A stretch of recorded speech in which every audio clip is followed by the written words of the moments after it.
Okay. Might be a bit. Alright. Anyway, random kit for today. This. There we go.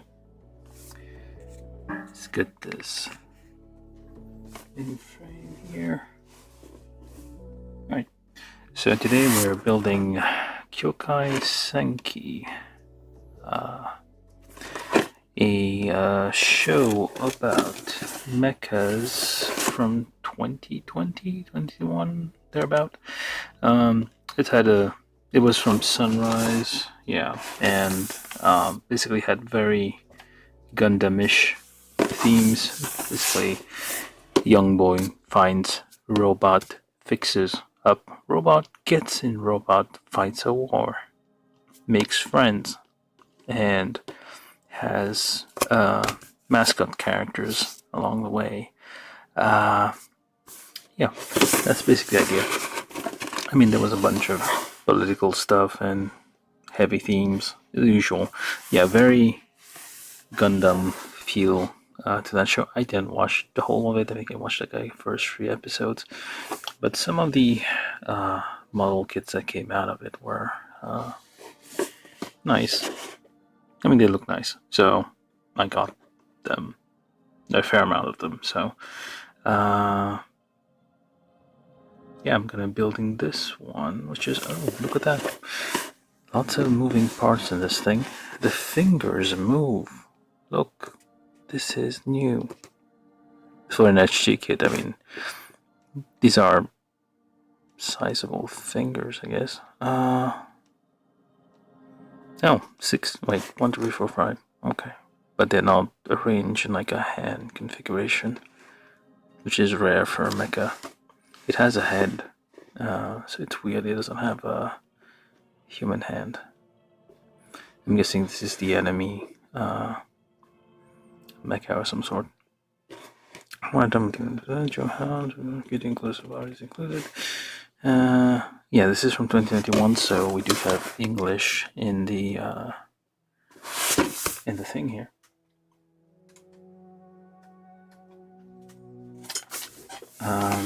Yeah. Anyway, so I built the first one already. I think I built another one. I forget what it's called. But yeah, I did build the male Skambu, and I built another one, which is also kind of interesting. But yeah, it is. We'll see how it goes. I do not have the special armor carrier. Maybe I should. I mean, it's rare you have like vehicles in a lineup of model kits where the main things are mechas, and yeah. Anyway. I think that's about all I can see on the box. You have all the usual pictures, what have you. So you have some, what do we call it? This explains what AMAIM means. Automobile Artificial Intelligence Mount. Okay. Yeah, not much else. You have the background story of here. So basically, I think like Japan went the way of Greece or something, and basically got bankrupt, or I don't know. I think they just got invaded or something, and they. So usually, I think the enemies are Americans, probably Americans. It's usually Americans who are the enemies these days. Yeah. So Japan. Wait, it's 2061. Okay, I thought it was more recent than that. But anyway, Japan basically gets invaded and is, I guess, managed by Americans, which seems to be the very common theme. Anyway, so we're going to open the box, and we're going to look inside, and then we're going to start building. Alright. Very thick box, though, so maybe lots of runners? I don't know. Lots of parts. We're going to see how it goes. So the usual instruction sheet for your high-grade stuff. One side color, one side black and white, as usual.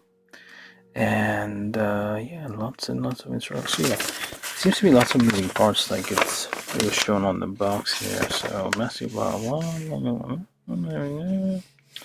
Okay, so this arm is special. It has some moving parts. Alright.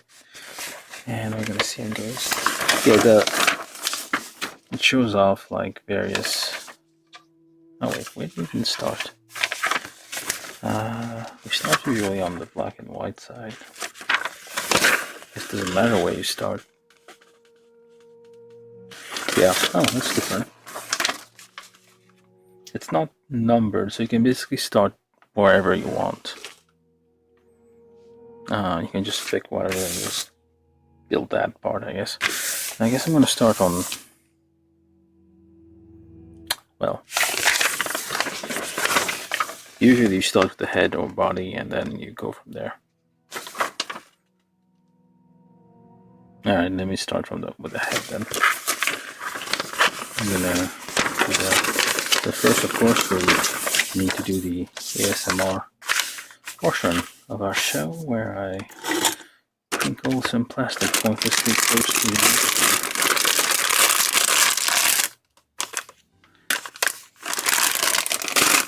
I haven't even seen all that. No. I mean, it's the usual. Like, you have a bunch of, like, description. Model number. You don't have much specs on this thing. Like, when you deal with Gundams, it will give you, like, how much power the generator generates, height, a bunch of other things, like weight with loadout. This is like bare minimum information here. Gundams are usually like 18 meters tall, so this one is 12 meters tall, which is, well, Gundam 16 to something. So 3/4 the height, but like half the scale. It's like 172. Usually we deal with 1 to 144 scale. So you could have done it 160 and still would have been fine. Alright, let's open all these things then. Enough wasting time. So a little bit of stickers here. Not much, but just a tiny bit.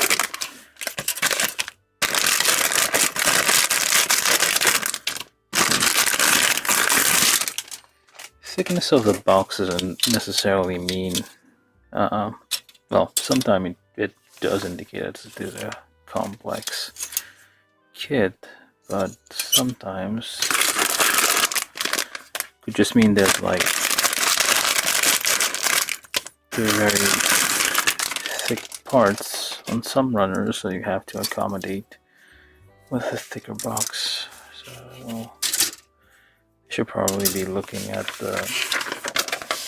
making sure. I mean, it hasn't happened yet, but who knows, someday we might be missing. So do we have D2? Yes. C2? Yes. D, C, and A. Okay. B3. Yep. B1. Yep. What are you? D1. Yep.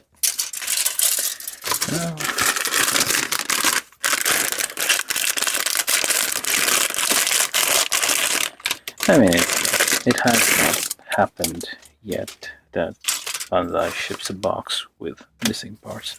I'm sure someone has it somewhere. It hasn't happened to me yet. And B2 and whatever this is. C1. Oh. I guess we got all of those. Alright, so I'm gonna start with the head.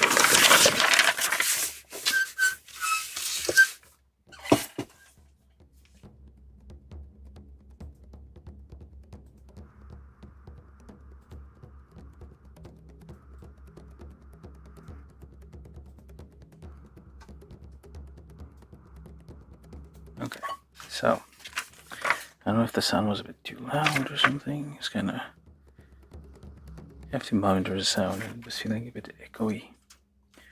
Alright, so we got this head. So we start with A. Anything on B? Anything on C? This is C1. Alright. Get our tools. One option is to, of course, nip everything and just make piles of things, but there are lots of runners. So to begin with, we're gonna start small and gradually work our way from here. Like once you finish like a few parts, there'll be fewer runners and you can actually nip everything. So for the head, C35, C15, C15, C36. Let's do C15, 15, 35, 36. This one and those. Okay. Usually parts are kind of arranged close together. That is not always the case. Alright. That was not the frame. Let's get this set up. Okay.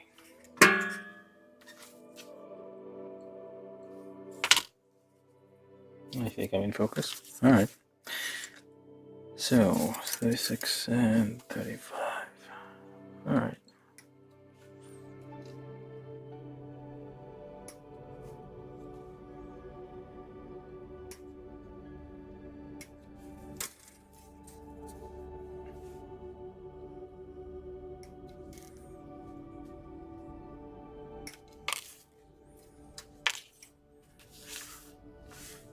Do C15, so C1 15 and C2 15.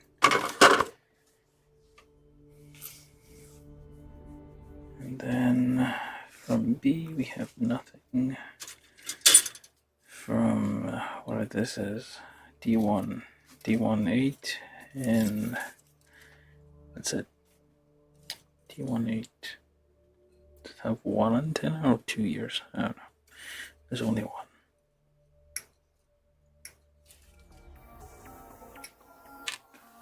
D1 8.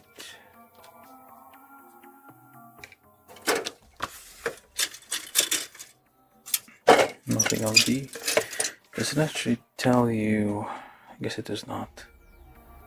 I mean, depends on some instructions will tell you like what runners you need to be nipping from. I'm just going to put those off the page so I can actually see where they are. Because if they are not on the page, it's a bit hard to see them. I mean, if they are on the page, I mean, because they're kind of camouflaged by the various colors and what have you. So,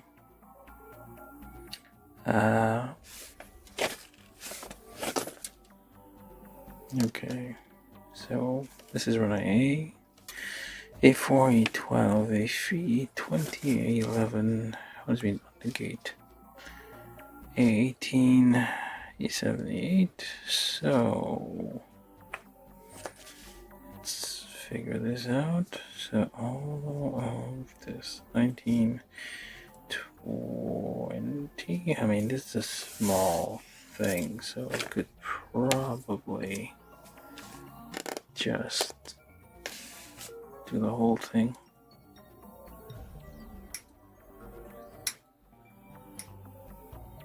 If it's a small enough runner, I'll just nip everything early on. That way it will give me...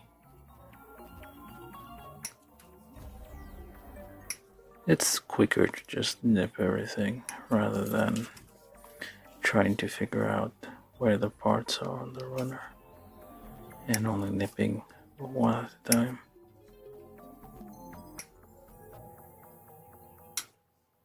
Okay.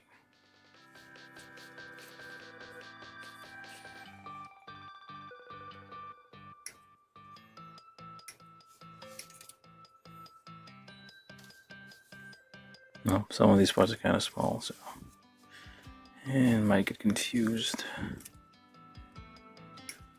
with other parts. Usually that doesn't happen though. It's usually with left and right parts for arms and legs. We do have a fixed hand, but the box promised us the articulated hand. Sorry, not on this one.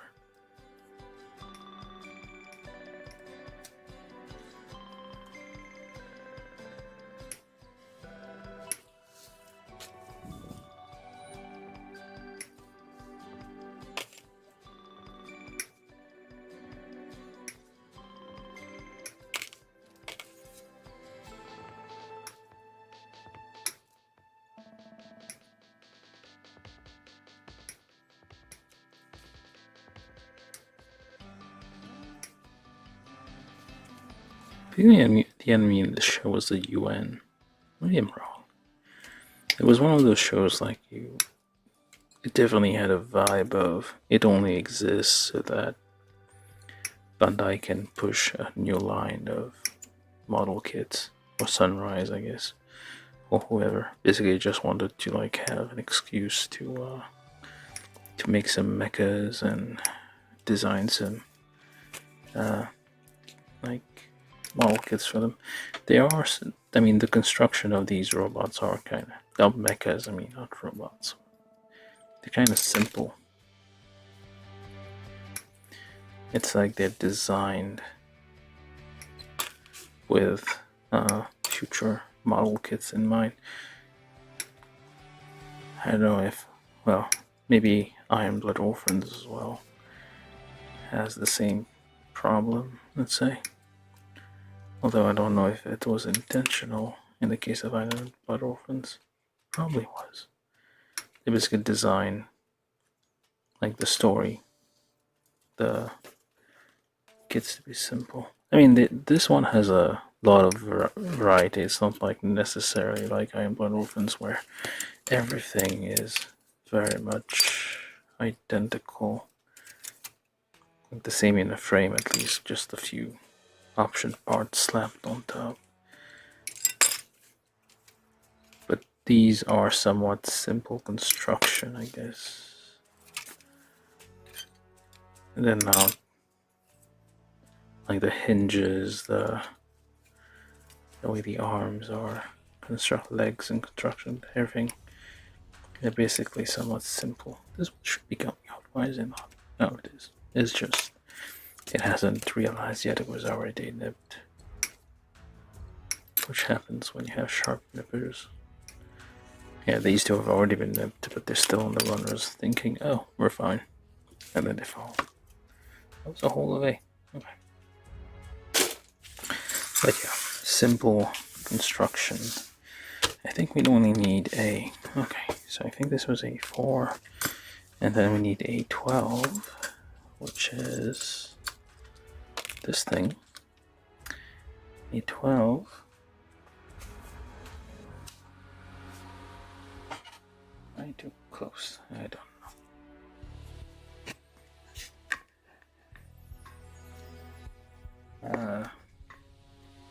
Let's go with that. Alright, A12.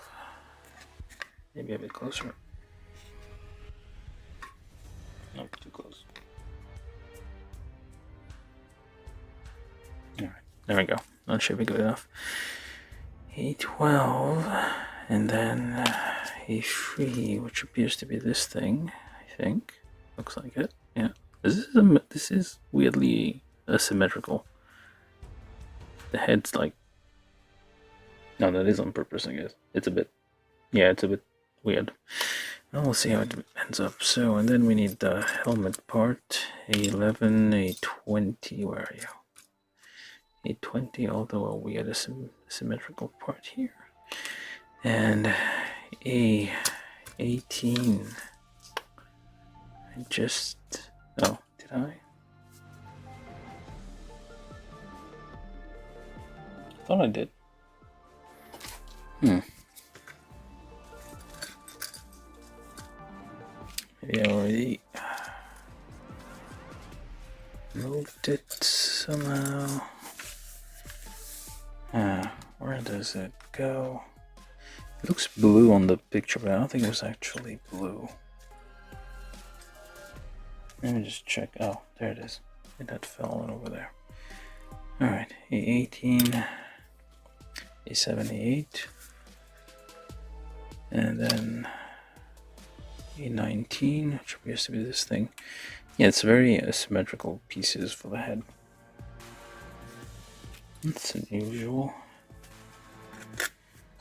Alright, so it's just, these are very small parts, but so it means like if there are nubs left behind, they will have a bigger effect on the fit. I mean, it's true even with large parts, but like a bunch of small parts together, they kind of overlap, and nubs will like add to the gaps usually and make it look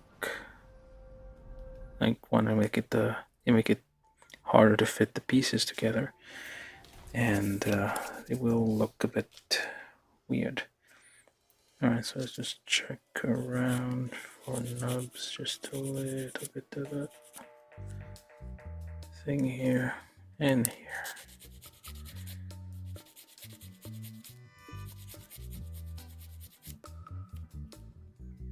And there, I guess. This one's on the detail.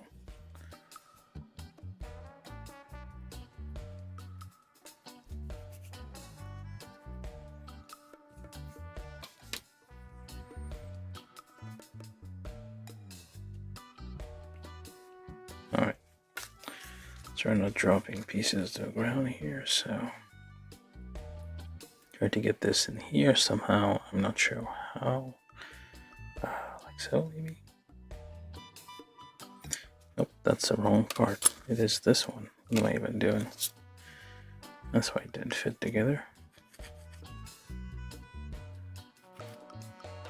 We're doing this live, so things will happen.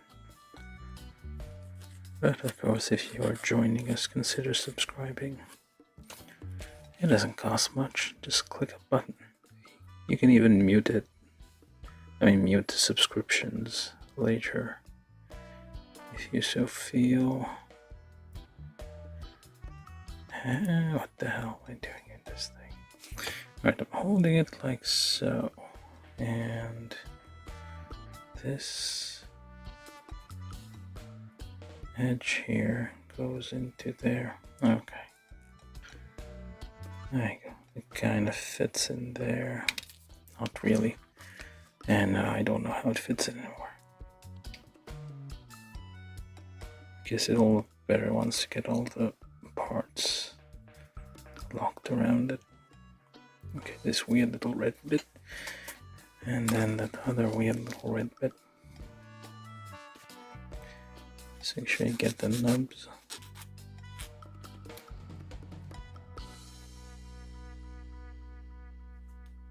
Check all sides.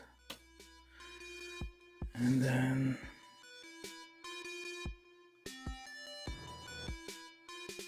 this way. Just if the fit is too tight,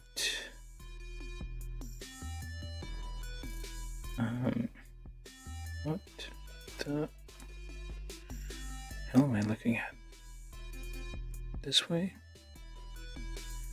or that way?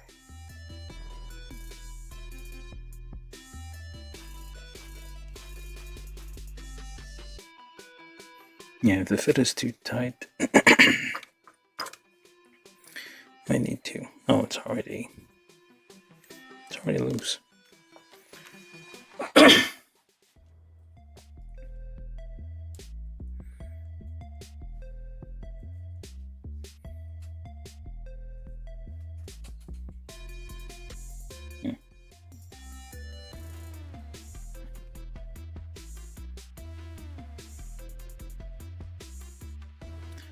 Yeah, it's a bit of a weird construction.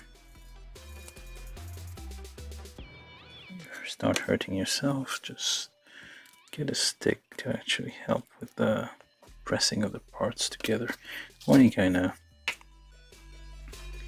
tool to basically push things around. A similar principle as like people who use table saws and use a kind of sacrificial wood piece to push the parts around rather than getting their fingers in there.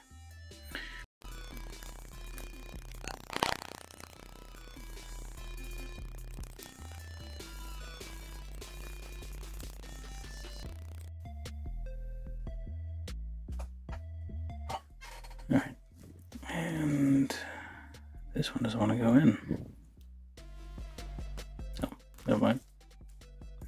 Does this move? Nope, does not. I felt like it might move a little bit.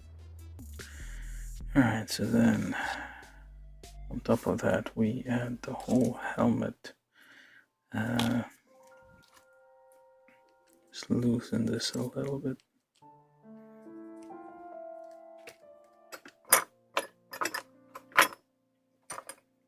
Number 3 here, or is it goes here, I guess. That'd be a number 4. I'm using metric. These are technique here is to, what the hell? Are those supposed to be? No, you need to be careful about that. Okay, those are actually undergate. That's what they're called. Apparently, these connections that are not exactly, they basically go under the part and connect to it. So we have to double trim essentially, usually.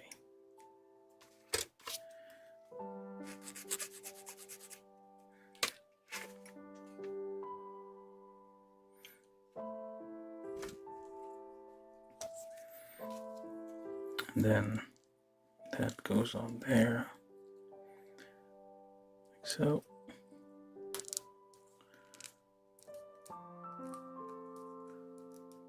Hopefully I got this right. It seems a bit loose. It's not entirely seated, and it's a bit creaky.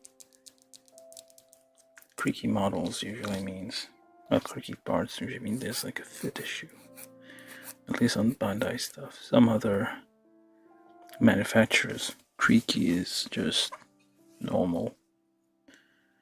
Not Bandai though. I not usually. Not recently anyway. There are a few creaky kits that Bandai has made over the years, I feel. And that's just down there. Okay. Well, maybe it does fit. No more creaks. Alright, and then the ear. It's been a while since like mechas had ears. For a while there in the 90s, if it had an ear, or what it was basically an antenna,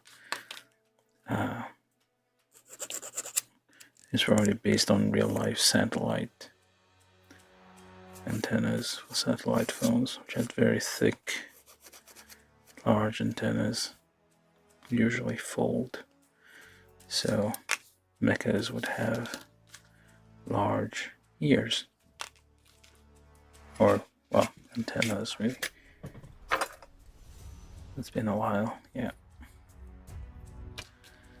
And that would be number 3. I'm basically pre-drilling the holes, so in case I have to separate these parts a bit easier, and also it makes them slide in, usually slide in together much smoother. The holes and pegs are usually designed to like have very tight fits. But you really want to be able to take them apart later on, especially if you need to finish a kit. By finish means like do second pass, like clean up all the nubs, all the like lines, connection lines on like where the injection mold halves have joined. For example, this one doesn't want to stay on. What the hell? Wasn't that loose? Oh, maybe it's on the other side. Nope, still doesn't want to stay on. This one will have to be glued on. I don't think I did this one wrong. It's like connecting. It just doesn't want to stay on there. But yeah, you will have to, some parts you will have to glue together. Maybe the plastic just warped just very so slightly. But they are like For example, here there's like a line where the halves of the injection mold were joined. So part of like the second, like the actual cleanup is to get rid of those. There's a hole. Is there a hole in the side of the head or something? No, I guess it is. Yep, the whole side of the head is a hole. Well, let's get covered by this. There you go. And this keeps coming off. There's like a bit of stress mark here, so that might be why. Then A19 on the other side with the other hole. This is probably taking longer than it should. But it's an interesting head. Alright, so now for this part here, I need C2 15 as well. C2, this is C2 15 here.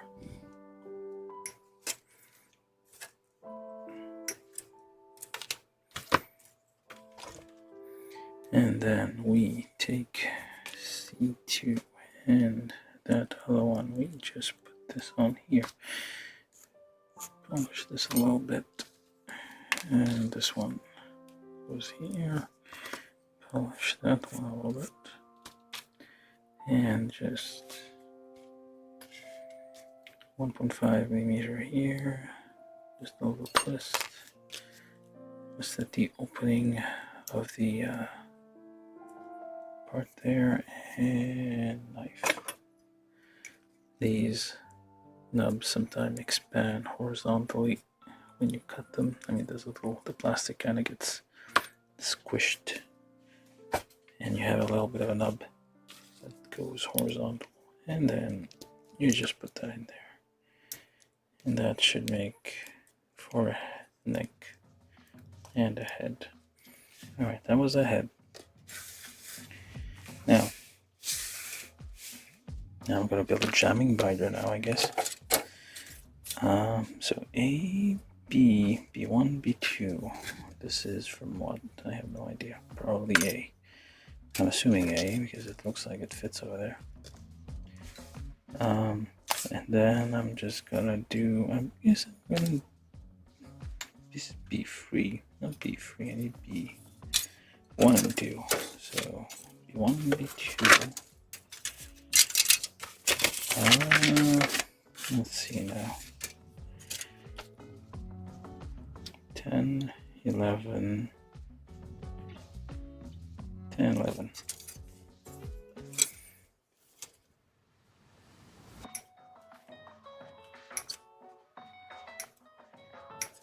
Just 10 and 11 on those.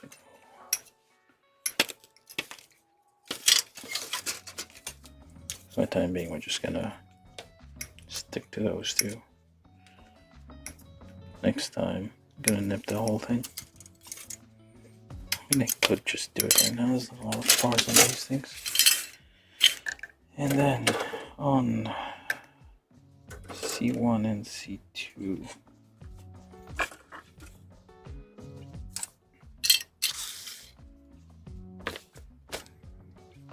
One and 2. It has jammer pods, whatever those are. Jamming binder. I guess this is a crazy mecha. It does crazy things. It has crazy eyes. That must be its backstory. It has a crazy hand, so it must be doing crazy things.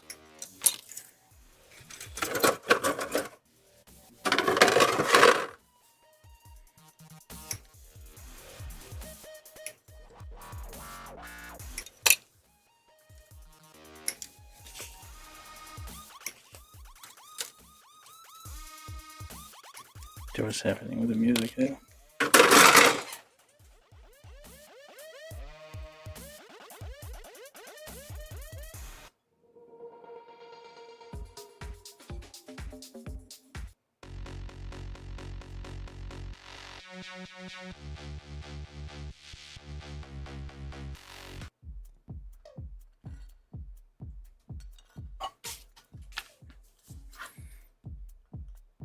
Alright, that's all of it.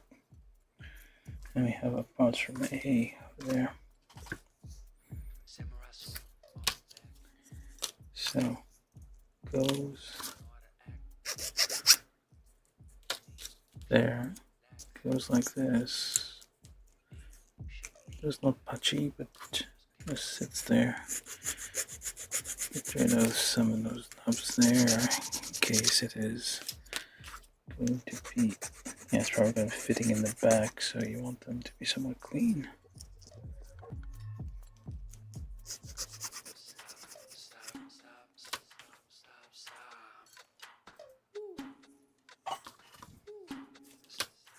If you're joining us, please consider subscribing. It will help me out. Well, channel, let's say that. The idea is that I get 1,000 subscribers. YouTube gives me like a tiny bit of money, just a very small amount, just enough for me to, I guess, maybe pay for this hobby. So then I can just buy more model kits and just keep building forever and ever.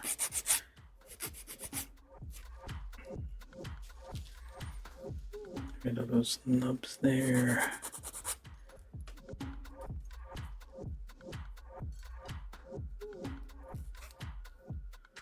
Very small nubs.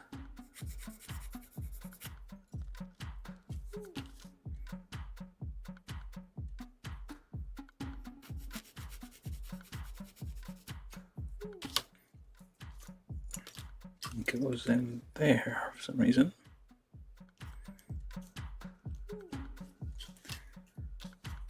And there.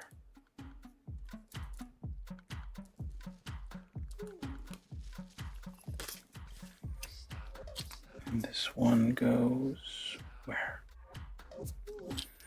Goes on top here. These are 3mm holes. Just gently drill. Pre-drill it a little bit.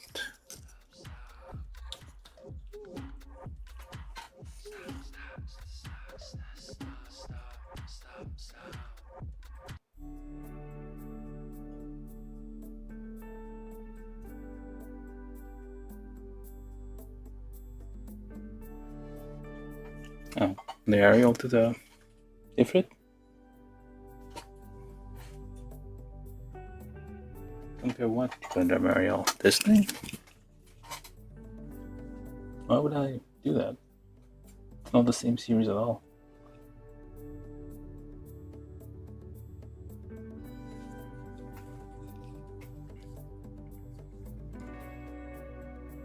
Sorry, I'll just read the chat there. Oi, Zaza. Is it Oi? Oi. Oi, Zaza. Yeah, but I mean,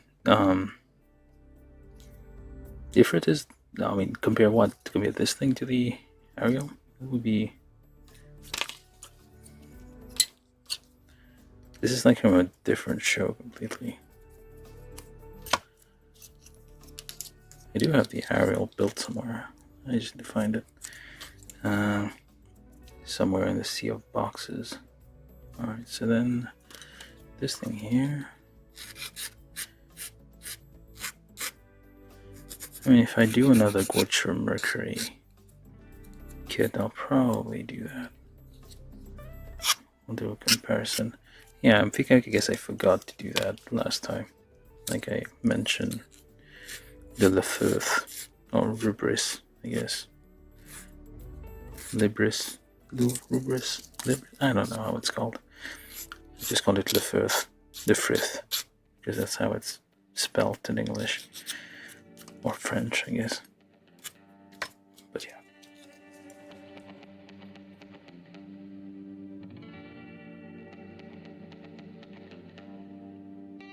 Oh, let me see.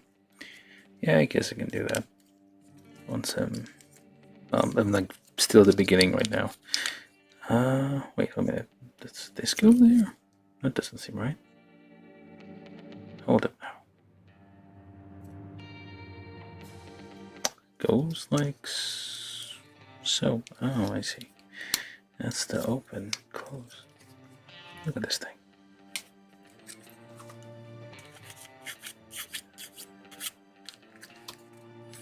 I mean, it's not the same series, but it's not the same, like, aesthetics.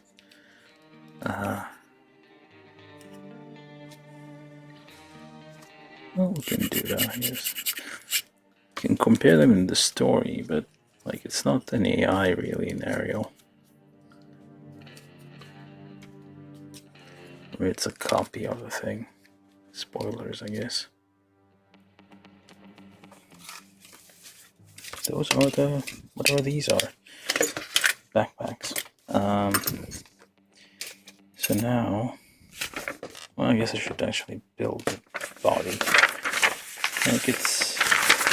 I guess technically you're supposed to start with the legs. Technically. But there's no, like, numbering.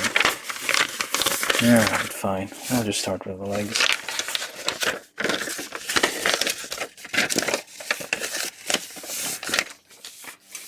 I should have done that to begin with, but okay. A bit late. We're going to do this in order now. Alright, so let's do runner C1, and I'm guessing, yeah, the right leg is C2, so let's get the whole of C1 here. Just the whole thing, just so we don't waste time. Although, we might be setting ourselves for a trap there.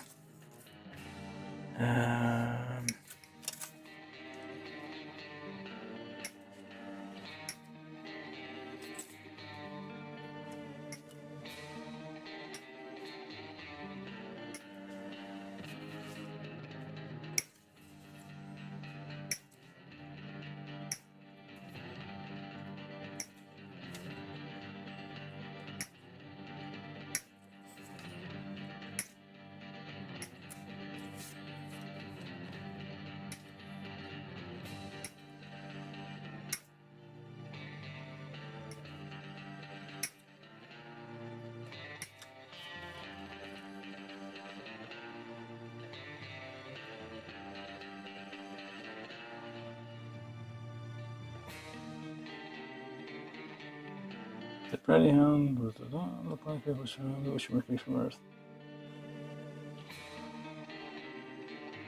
Oh, this is not the Bratty Hound. This is the... well, we'll see. I'll need to go find the I have it has to be somewhere. Hopefully I haven't like buried it in a box somewhere. But yeah, I need to clean up all the time. Because after I build things, there's a bunch of empty boxes and runners and things are where I need to clean up. And they tend to accumulate.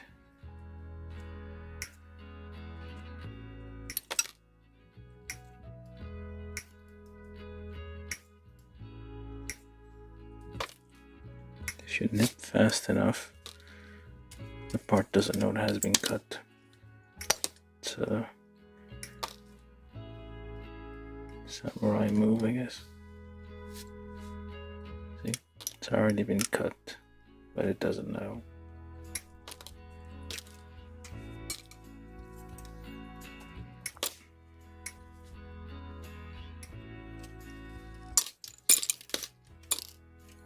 This is C1. Oops, try that. C1. What the hell? I'm gonna do C2 as well. It's kind of large, but well, this is C2. Hold on, C2. I'm gonna do C1 as well because why the hell not? It'll save me some time later on.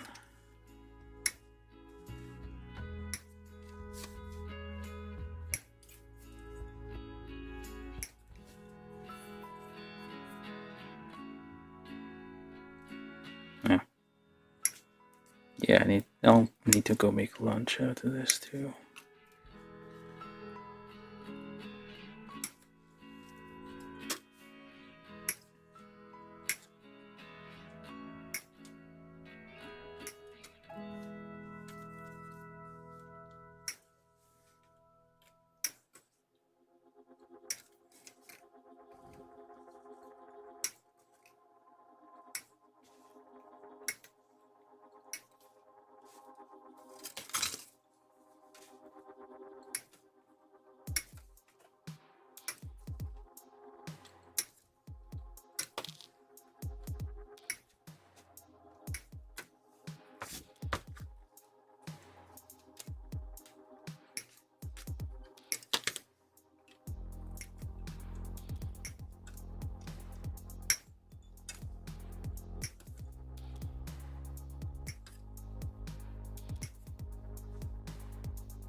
No.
That wasn't too bad.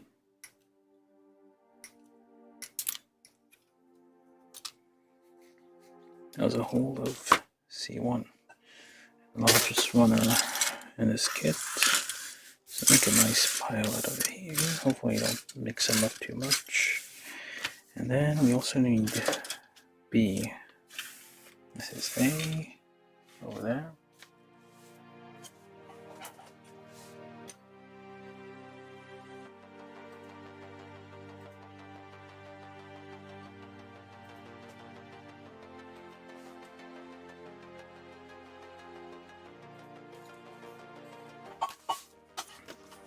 I'll just do B as well. What the hell? We're just nipping everything now. It'll make construction go a bit faster, I guess, down the road.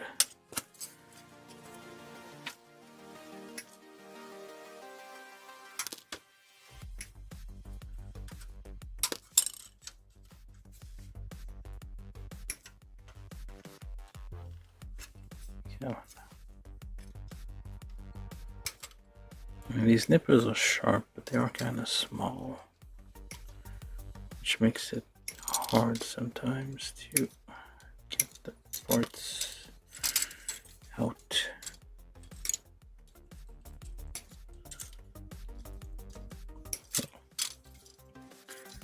Some of those parts are like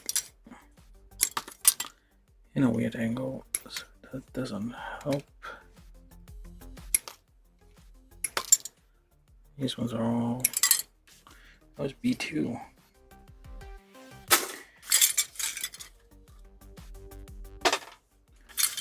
B2 goes here, and we do B1 as well, because you never know.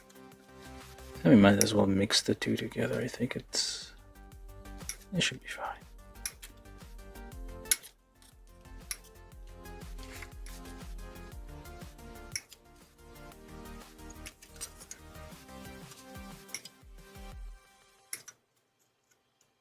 I can't really comment on the story. What was that about? Why are you gonna move? Because you would look at it, build same size, it's going down. No.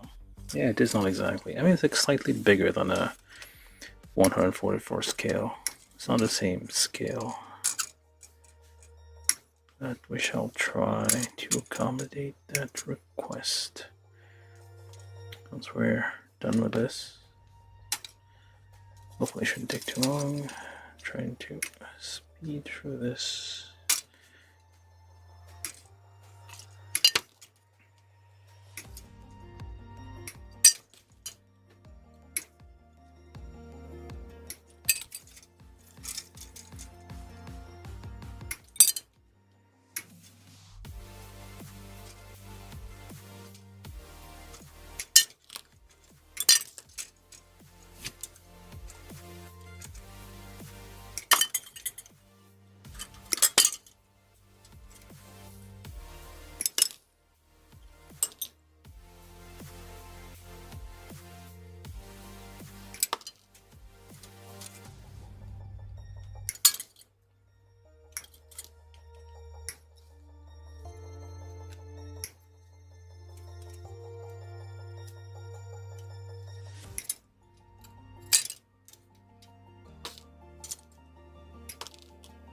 Okay, that was B1 with a little bit of extra stuff here. B1, D2, D1, D2, whatever this is. Oh, D1, wait. That was C, A, B, C, okay. Now let's do, oh, this one's kind of small, so we'll do it later. Alright, let's try building this. So, A, B, C, C1, 16. Hopefully it's this pile of C. Yeah, it is. This one, that one, and I don't know if this is faster or slower, but we're doing this. Am I missing one? No, there it is. Let's do the same thing on the other side because I think these are symmetrical. And we do the left leg and right leg at the same time. Alright, so we have these parts. Let's check around for nubs. Just Pachi are facing there. Pachi. Nope, didn't Pachi. Oh well. No satisfying Pachi sound. Should probably clean these a little bit just for appearance. Alright, so these are 3mm, but these are hinges, so I'm just gonna leave them alone. And just get rid of nubs as needed. Oh, it slid right in. Do the same thing on the other one. And oh, that's where it was. You sneaky little. It wasn't on the side, it was on top and bottom. also on the sides. Oh, look at that. This one's a very visible horizontal expansion. Not sure how it is visible on camera, but it is very visible in person. These are problems. Okay, and then C110, these things here, and C118, which is this looking thing. C118 is, well, basically C18, so is it some... yeah, it is. Oh, well, if I do this, I guess. So now you decide which leg is which. And then you would C17. Which are these? I guess. Just do a quick look around for nubs. These were on inclined surfaces, so they will be somewhat. What this one was.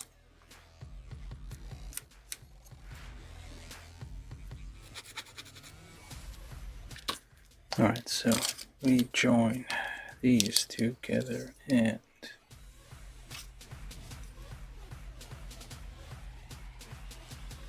horizontal thingy here. Let's clean those a tiny bit. Snaps together, snaps together. I mean, you can clean these later, I guess, but they're still kind of there.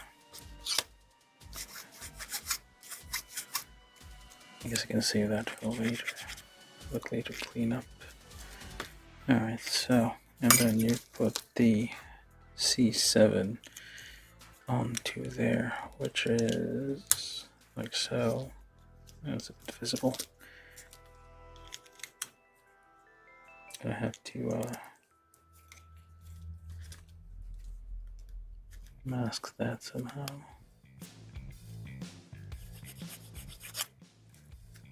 Well, not much we can do about it now. Alright, so we take this and that, and this one goes there. This one goes like so. And then we check the other leg.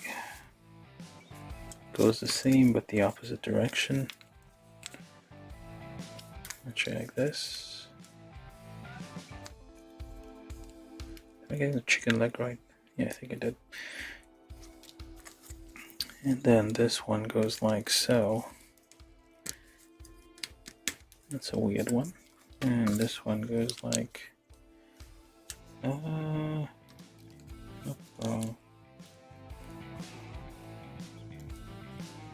Yeah. Okay, hold it like that. Hold it like this. Yeah, it needs basically opposite, mirrored. So, and then just like so. And then it butt-cheeked nicely. Tightly as the part will go, it says turn the part. Nope, that's not what we're doing. And I mean, this one has like more moving parts really compared to high grade. I mean, because the scale is different. This is 172. High grade Gundams are 1 to 144. So you have like a lot more scale to work with on the smaller ones. Well, on the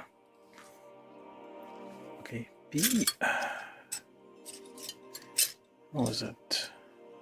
B16, so B116, B216, I'm guessing. There we go. And we need C1, and we need B330. Not B3. Well, I guess. No, let's just do the whole thing. And make a pile on the side there. I'll probably just move these off the way so I don't mix them up.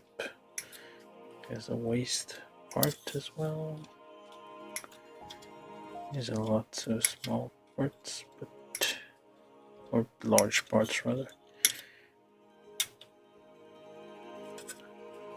And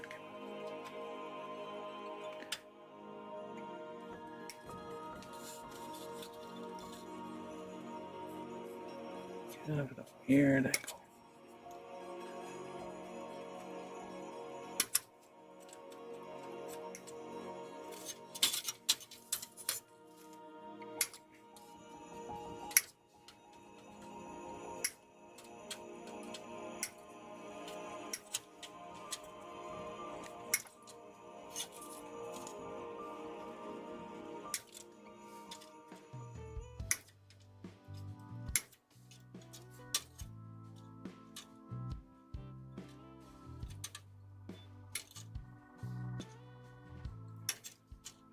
So this is probably why we have, well, we have lots of small runners, but this is probably why we had a thick box, because the board's kind of thick.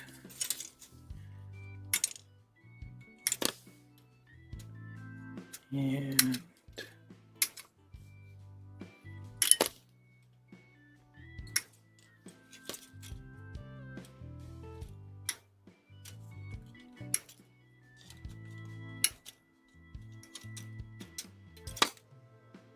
I'll just have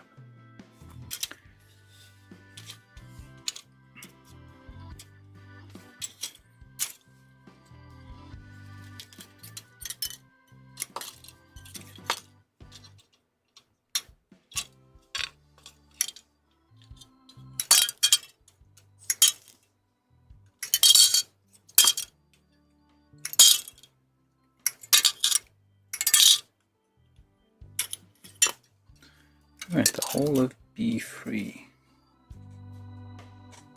Let's shove this to the side. Hopefully I'll remember.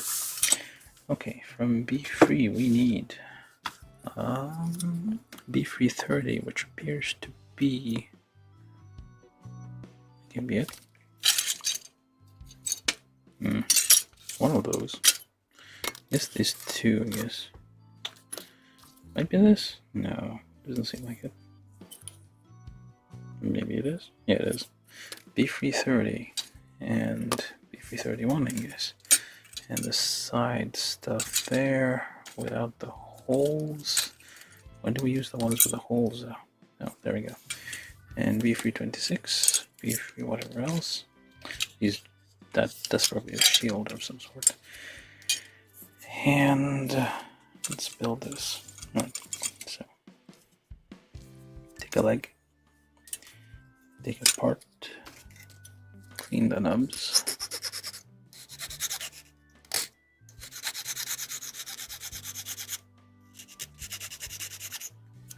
gently rub it without applying pressure.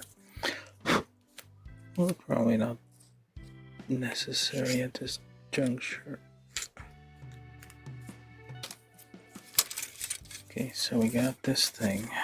And then we got this thing.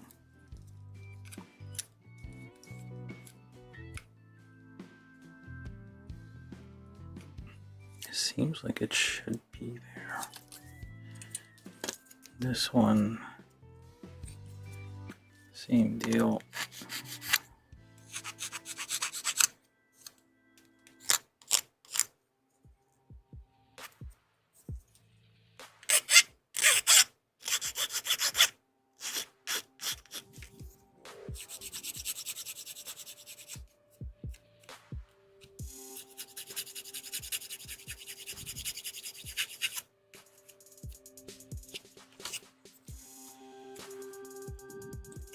Sure, it's the other one.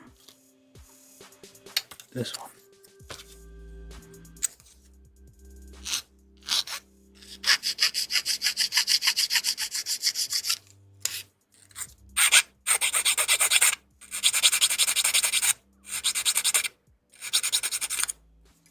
Oops. No. Tiny scratch.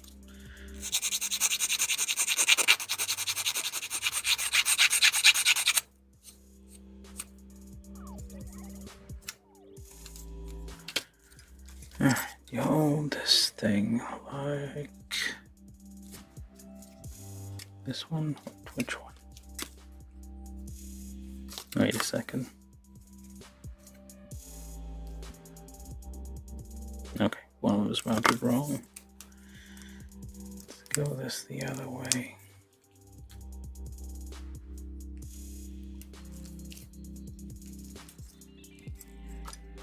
Let's go with this. This one goes here.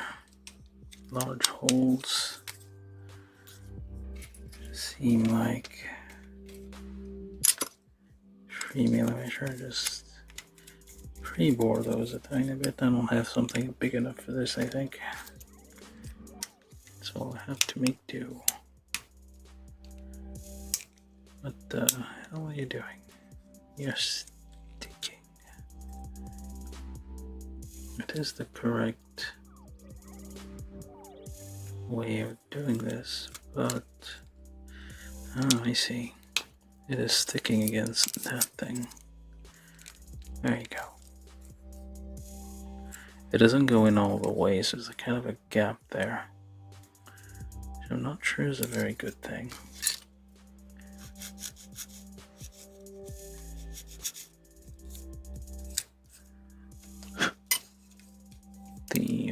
Hopefully, well, I guess it does kind of, this little part here kind of prevents it from coming out. And then we take this part here and try to get this on there somehow. Like, wait, wrong one. So this goes on first, like so, or tries to. There we go. And then this one goes on the other side. Press this in to make sure it fits. Like this little thing would prevent it from getting in. And then in the back we have the one with the hole here, which goes like so. Or rather, the other one. Just clean those nubs to make sure there's no fit issue anywhere. It goes through the, goes through the hole and just missed one, I think.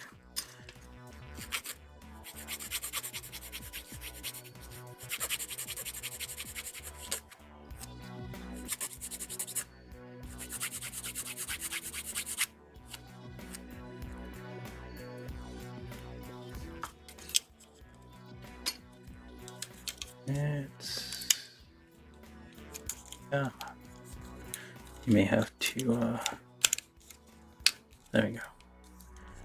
That's not a huge range of motion. It went from like, what seemed like a lot to just a little bit, but I guess it kind of has like chicken legs. Alright, let's do the other one. So, start with this one, put it on here. And like so. Okay, there we go.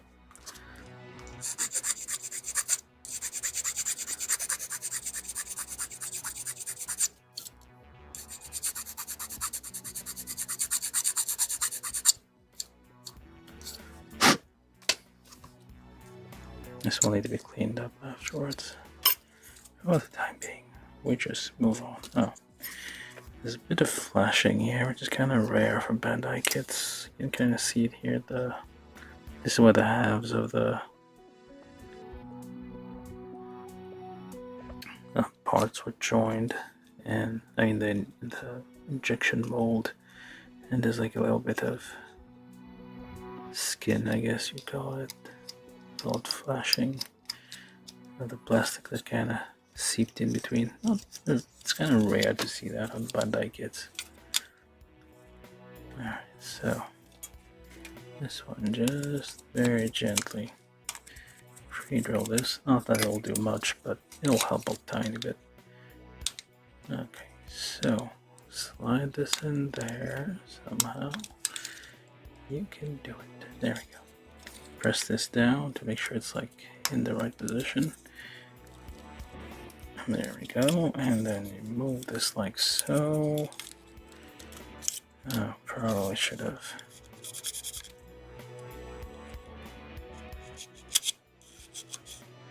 just get rid of those tiny knobs. It's like not exactly flat, they kind of overlap. I guess it helps hide like panel gaps and whatnot. But they don't just like join flat, they join on kind of a slight overlap, which is a good design, I guess. Sorry about that. And this one goes here. You need to press the leg down a bit. Did I get this wrong? Oop. And go. There we go. Bocce. Bocce. You have no business botching. What are you doing? You're supposed to just... That's a bit loud. That's the same thing here. Let's do it far away. Alright, so we have those so far. So now... this goes on the leg, which is B17... Nope. Right? Hold up. B117, sorry. B117. Wait, this is the B1. B117, B1, whatever, and D1, 2. Got these already. B114. Okay, looks like this, and that, and so we start with this. No, there's more. These parts, all these parts. Alright, so you start with this thing. We don't use polycaps anymore. Like this is not a polycap. This is just a cap. Or is it? This is just a piece of plastic. Polystyrene. Well, polycaps are plastic too, but they're different. More rubber. Polyethylene, maybe? I don't know. It's like a bit more flex to it. Squishiness. Used to be only used for decades and decades to make joints. And Bandai has cracked the code on tolerances for... Oops. Yeah, a bit close.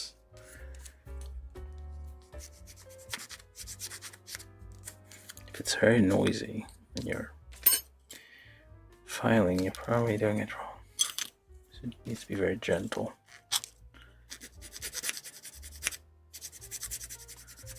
Wow, sometimes the part just like vibrates like a violin or a musical saw,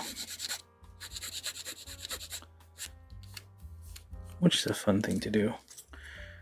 Although you need a wood saw, long, flexible thing, or just a long, flexible sheet of metal and a stick.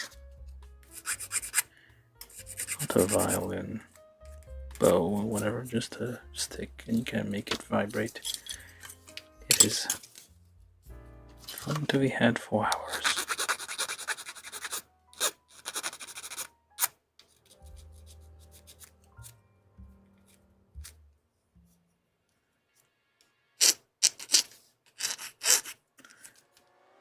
Never can figure it out.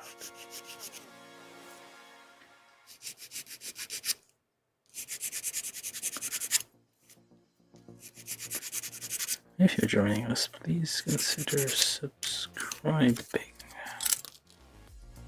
Okay, all these parts are clean. Yeah, if you're watching this and you haven't subscribed, what are you waiting for? Come on, do it. These are really large legs.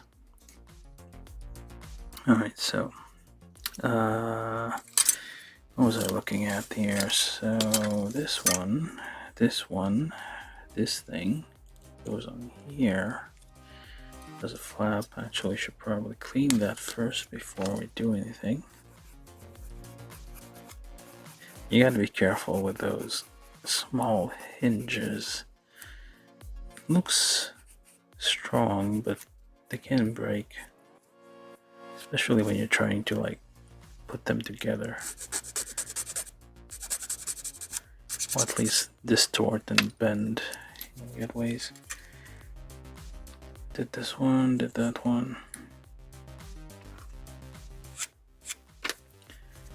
Alright, so you go. Yeah. Guess I'll just leave those inside things for later. So this one goes here.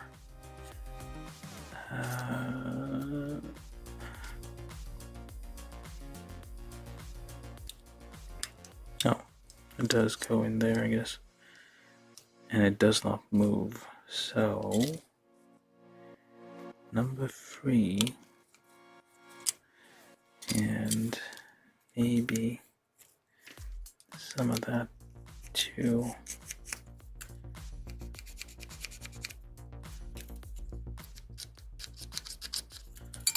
This is just to make it fit easier.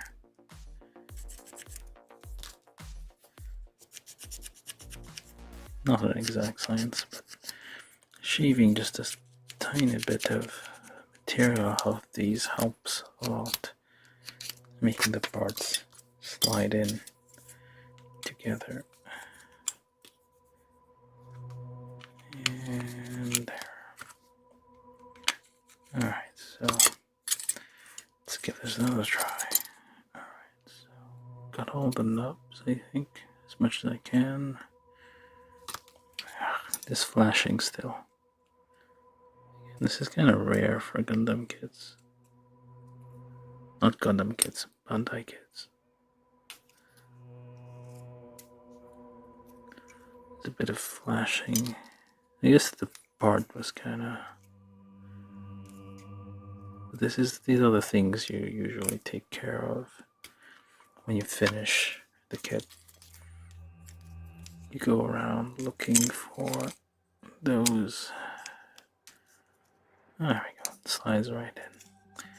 And then goes on here. And then D1-2, which is, I think, this. Nope. Maybe CD. D1-2. Oh, wait. It's these ones. One of them has a red thing. I guess the other one does not. That's probably why they want you to build these. Oh, there's D2 over there. Never mind.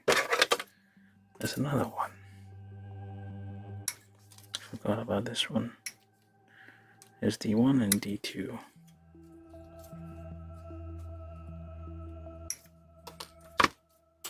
Alright. Just a quick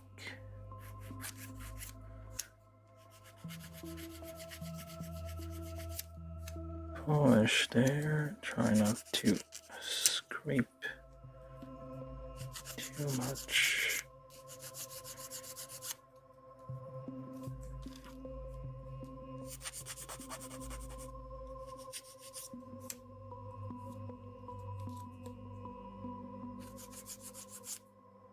We'll just call it battle damage.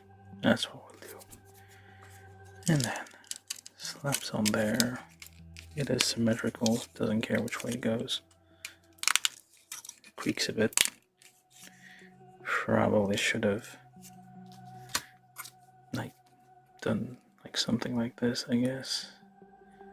You just shave a tiny infinitesimal amount of material out from the gaps. Maybe, yeah, it does help with things sliding in more easily. Alright, look at that. That's not too bad. Alright, so let's continue with this leg. And then we just cover it up with whatever part this is. And there we go. Slides in. Let's try to do that on the other side without messing it up. Alright, this one goes here. A bit creaky, a bit tight. This one goes there. Carefully, don't break it. This one goes in here. Trying to not... Did I do this? I wonder.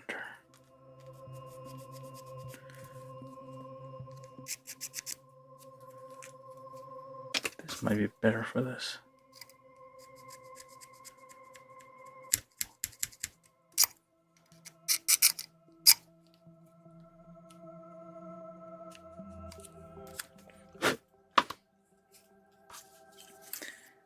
And goes in here.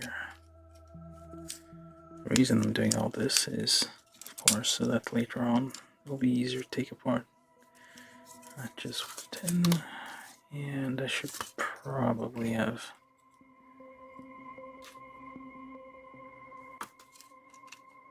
just a twist and a twist and a 1.5mm twist over there. I should have done that on the other side too. There you go. Slides in easily. Alright, so we got this leg. And now for the feet. We will need parts, lots of parts from D1 and D2, so might as well just snip the whole thing while we're here.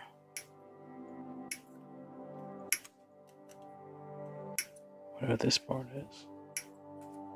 These are for the fingers, I guess. I'm doing this now, but hopefully I don't lose anything.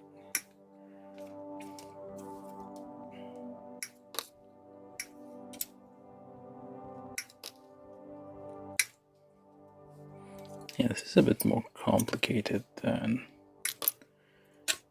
high grade of this, like 1 to 144. I mean, depends on the kit, but this one is a bit... It has a lot more moving parts. A lot more things to build together.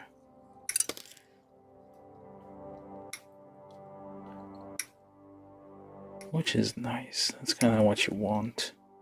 You don't want your kits to be too simple. It's kind of the problem too, like you build something and then everything else seems simple. Eventually, you get better at it.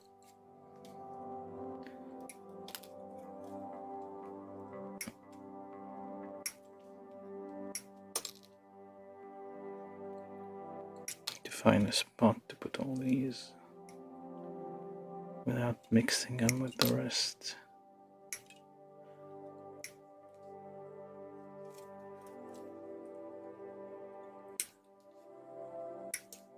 Alright, so all these parts, this is D1. I'll just mix D2 with it. It's like very similar, so it doesn't matter.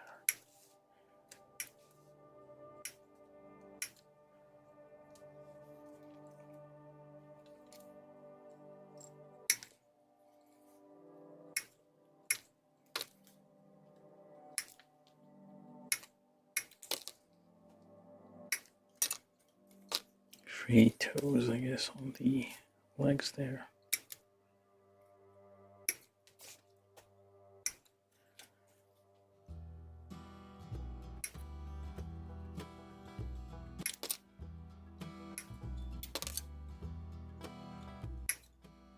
Some of these parts, I guess, got damaged in transport. These are, I hope these are...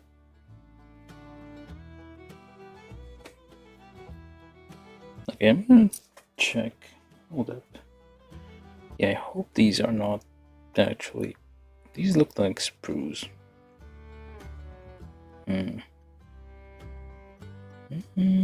Yep, no, yeah, definitely checks out. I'm just gonna remove them. If they're not supposed to be removed, well, we're doomed. Definitely look like sprues. Yeah. I mean, Bandai could get rid of the runners if they want. Maybe there's like, I don't know, I need to maybe entry grade kits do that. They basically don't have runners. I need to check how it is, how it looks. But yeah, that's one of my problems with these model kits. The runners, these are by weight. Basically, the parts sometimes are lighter than, I mean, the mass of the runners is bigger than the mass of the parts, which is a waste. Alright, so this is complicated. Okay, let's start with D1 tree. D was 5. I'm guessing U as well. Could be wrong about this. Looks like this as well. Nope, it's this one. This one and this one, and that one and that one. These, that, this two, Y dot here, and those as well. Everything really, almost. Kitchen sink, sure, and that's toes, and C1, C, this, that,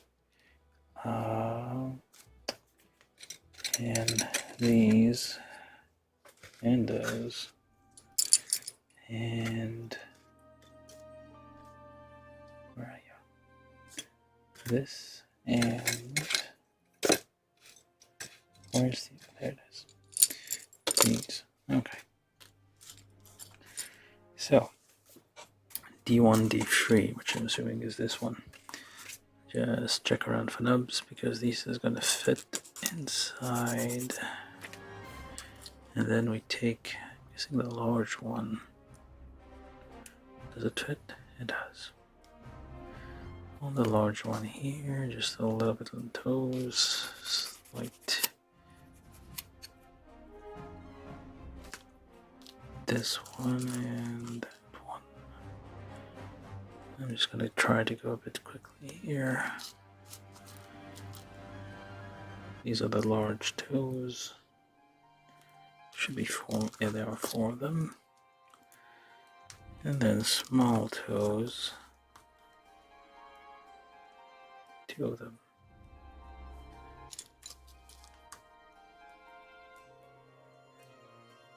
Probably should, yeah. Just a smidge of a cleanup here. I mean, if you clean your parts carefully, like the first time you build them, it ends up looking, you end up with a better looking kit. And it takes a little less effort to put together. It just comes together more naturally.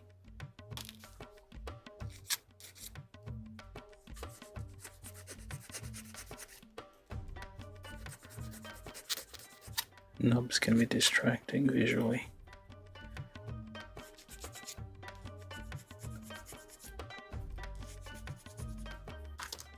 And last one.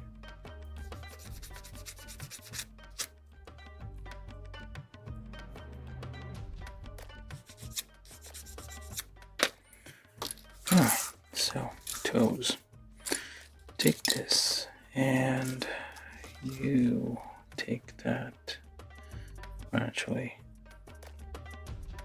goes here, goes there, C1, C5, and yeah, you were meant to remove those side things, apparently.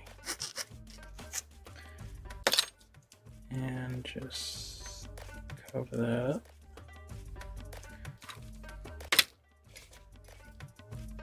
Get rid of this nub thing here. There we go. A little bit of that thing here and there. Same thing on this side. Small toe.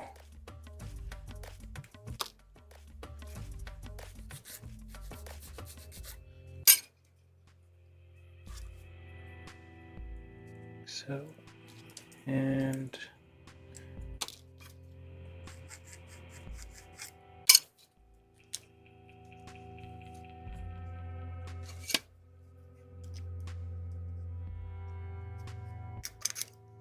like so. Toes. And then we need these things. This, that, and that. Oh, that's nice. Like, I don't know. Does this move? I don't know if this moves. We'll see if it moves. Feels like it's fixed in place. Nope, it does move. Nice. And, oh, it rotates a bit. Okay, let's see. So, we put this on there. Big toes with this thing goes like that. Big toe go like this. Big toe go like this. This is a raptor. Nice.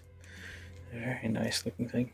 This is what, I mean, would be nice if all model kits kind of did this. Like if it looks like it should be articulated fingers or what have you, just try to include it. Don't cheap out and just give us like solid pieces of plastic and say, there you go. It's just high grade. That's what you deserve.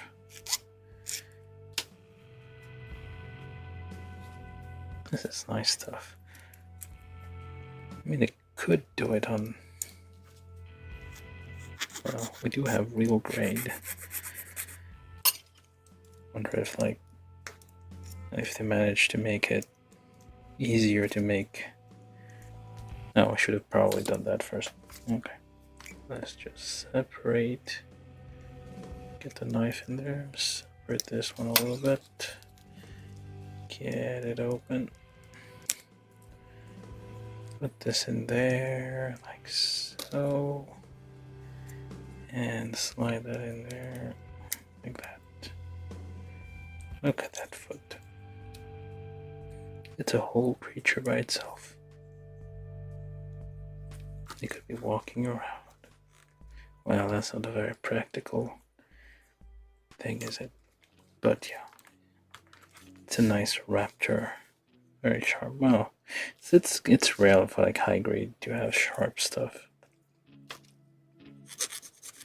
This is 15 plus, I think. The age. Probably. No, doesn't actually say on the box. Yeah, I think it's usually 15 plus. That's the age. Restriction, requirements, whatever you want. Call it.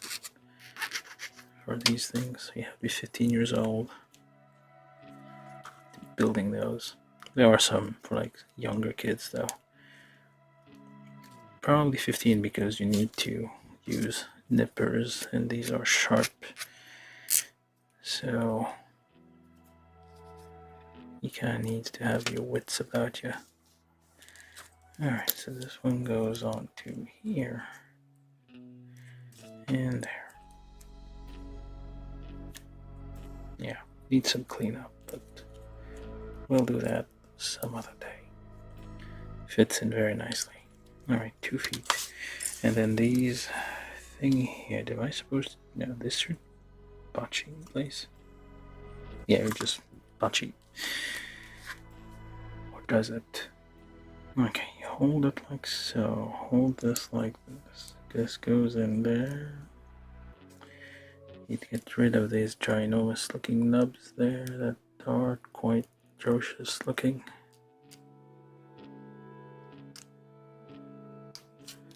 Do the same thing, check around.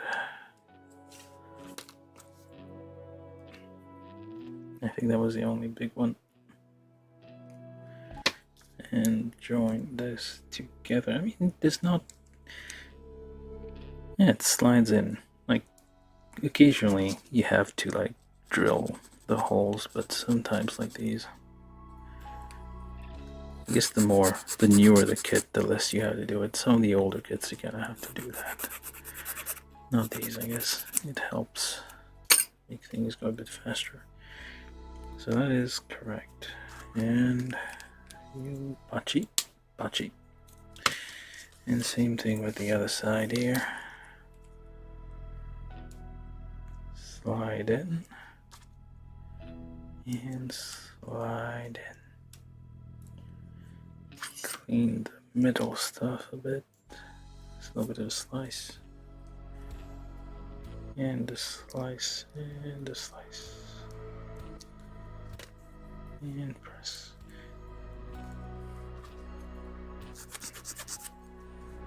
Clean it up, clean as needed. This one as well. And then you just patch it. Now, huge legs, seriously. And then this goes in there. Use a stick to push it because your fingers might not reach. Look at this thing. This is ginormous. I mean, it is bigger than a high-grade kit. There have been high-grade kits like this big. I think there was one in like, well, I built one recently. I think it was the Mythos. It was quite big. But there have been occasionally a few high-grade kits that are quite large. I think there was like a giant. No. There are like Psycho Gundam and what have you, which are quite large. And there's of course the famous NZ999, the Neo Zeon. The largest high-grade kit ever.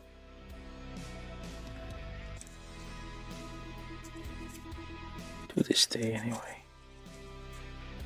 It's like the size of a small moon.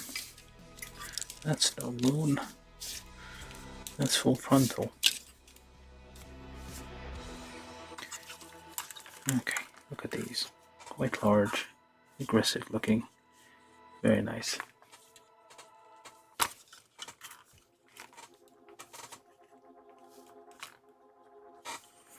I play Monster Hunter like randomly. I haven't figured out the schedule yet.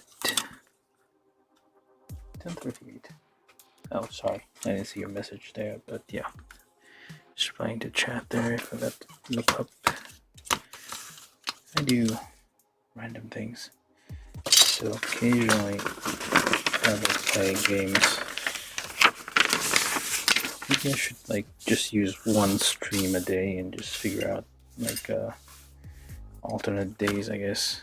Play Monster Hunter or some other games, or build a model kit instead of trying to build a model kit every day. It might give me a bit more time to actually clean up in between, because the boxes are kind of piling up, the empty boxes. I need to break them down and all that. But yeah, I no longer really have time at night to play. And I'm free during the day, surprisingly. I'm US daytime right now. That's how I guess scheduling works. The night shift. Alright, so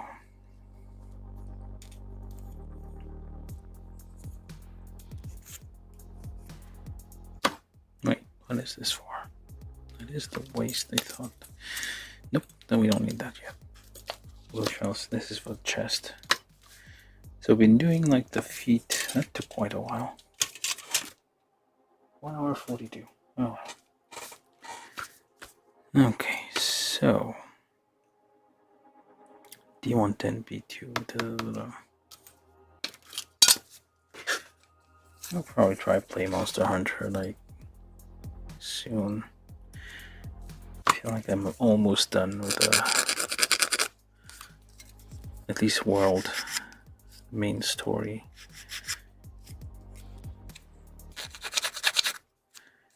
For the expansion. For the tutorial. I'm basically almost done with the tutorial. The like 1,000 hour long tutorial.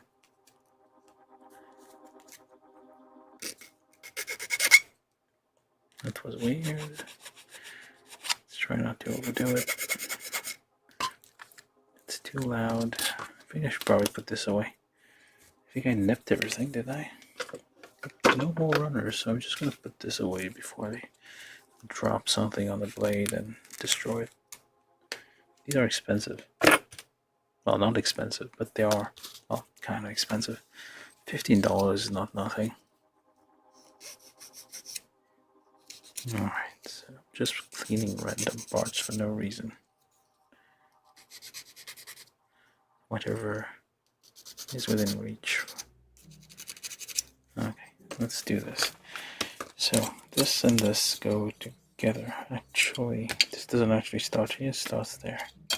So D110, B2, D110, which would be, which one? Yeah, I still haven't done the arms either. Or have I? Does this thing have arms? It does. I haven't done the arms yet, so this is taking a while. I mean, the legs took a while to figure because they're huge and complicated. Let's see, my parts are getting all mixed up.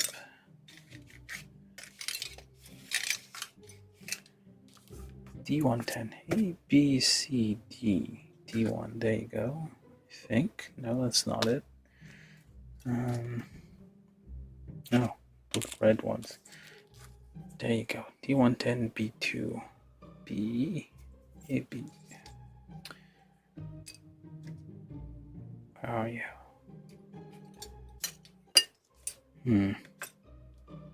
Did I pick it up already? Oh, there it is. The perspective is a little weird on the instructions, so it makes it a bit hard to figure out what we're doing. Hello, go for it painting. Have a great build yourself. Or great paint, I guess.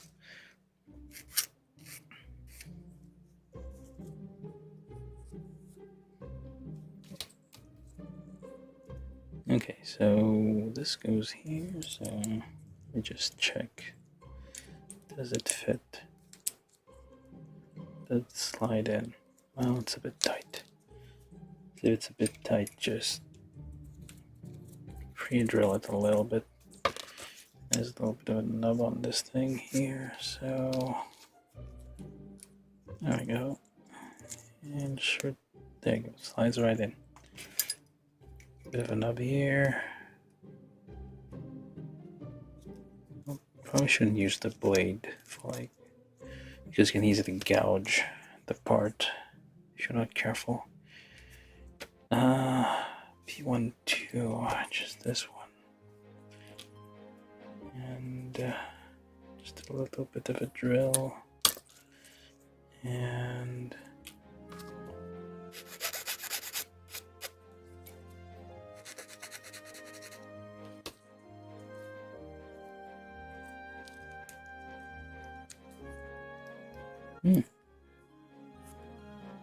not bad looking. It's like a nice overlap. You can kind of see the parts underneath.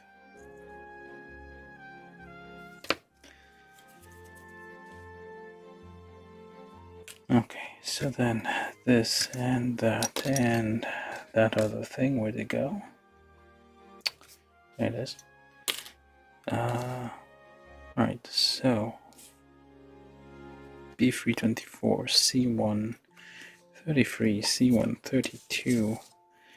You adjust which one is which way. This one goes that way, that one goes this way. A bit of the 3mm stuff here, so just pre-drill those ever so slightly, just to give you some wiggle room if you have to take it apart again.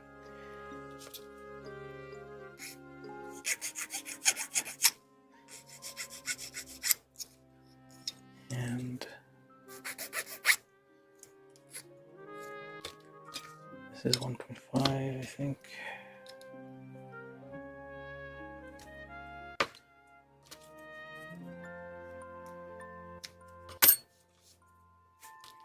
These are 3mm. Just a tiny twist, ever so slight, to get this too.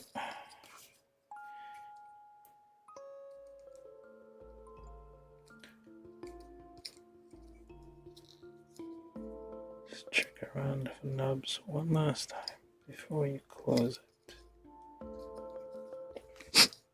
There we go. Alright, so. And then this just joins here. Come on. You can do it. There we go. And now on the back, I think this doesn't move, does it? No, it does. So these are all 3mm, 4mm, quite large. I do have a 4mm drill bit. All those. That's a bit hard to twist. Oh, this goes on the outside, so C134 and B223 goes this. Hopefully I got this. Nope, wrong. The other way. And just slides right in. Now we need those small pieces that were very confusing, and what the hell was those? I thought these were like finger parts, but no, they're just decorations. So you just get rid of this little bit of a nub here, and you slide this in the little T-slot there. So you press it down with a stick, not your fingers. Same thing on this one, just slide the nub here. Slide up there. Put it in the T and press. Oh, I should have. There we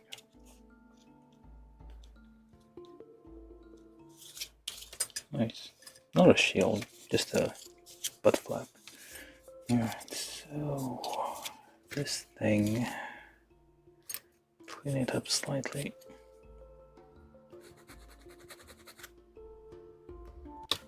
Okay, so this part connects to here, punchy, and punchy. Look at that. Well, no, look at that. Look at this. Well, what the hell? This is coming out a bit easy. It's clicking, but it's coming right out. Oh, wait. Nope, there we go. Nope, it just pops right off. What the hell? It is clicking in, but I guess it's not staying on. Yep, it is coming out rather easily. Okay, I guess you're not supposed to like move these too much, just leave them there very slightly, move them around. Alright, that's the thing. That was to go out also. Alright, so now the body. This is long. Yeah, much longer than I thought it would be. Alright, so this, that thing too. This here, why not you? And this. Oh wait, do we need this? Yeah, we do. And that. Pretty much everything else at this point. And this. So C128, which is ABC C128. I was holding it, I think, at some point. I was looking at it, straight at its face. That's not it. That's not it. That's not it. ABC should be this pile. ABC. Is this you? No. No. Eh? Wait, yeah. Oh. Yeah, the perspective's a bit screwy. It doesn't look at all like the part. This is much thinner than it looks. This is like orthographic projection, not isometric. Well, or is it isometric and not orthographic? I guess it is isometric. It is not like, it doesn't have any perspective to it, so it's hard to tell what it is you're actually looking for here. So take this and like so, slide it in there like this. Should go all the way, I think, or not.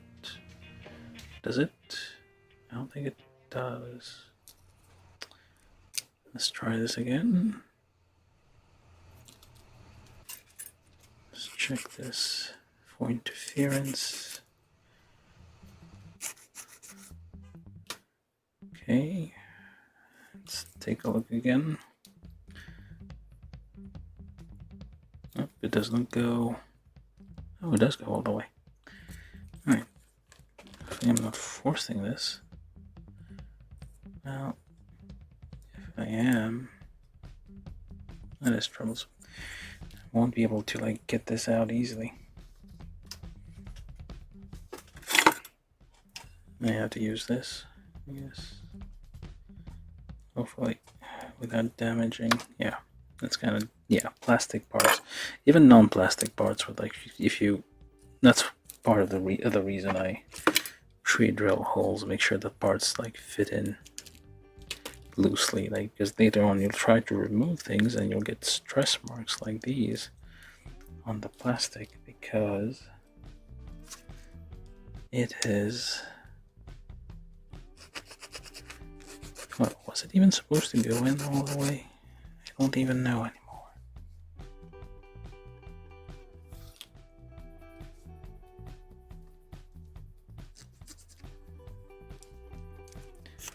Just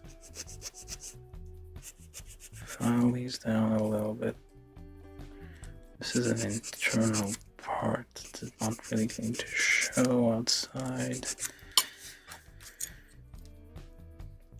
So let's see if that does anything. Yeah, it just slides in way easier now. That was way easier. It just like dropped right in. Okay, yeah, definitely need to do those things. There's a purpose to that. Alright, so this goes here, that goes there. 3mm, I think. Oh, 3.5. Do I have a 3.5? I do have a 3.5. Thank you very much. I have to go look for it, but I apparently do have one. 2mm, 2mm.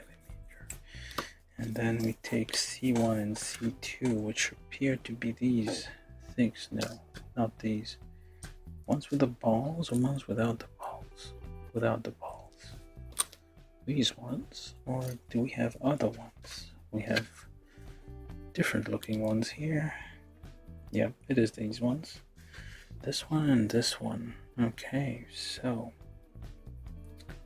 they are symmetrical. So it shouldn't matter which one you use. I know why you have C1 and C2. There's some slight variation on it. Alright, so you hold it like this, hold it like that. This one goes here. That one goes there. Alright. And slightly so. Goes on to here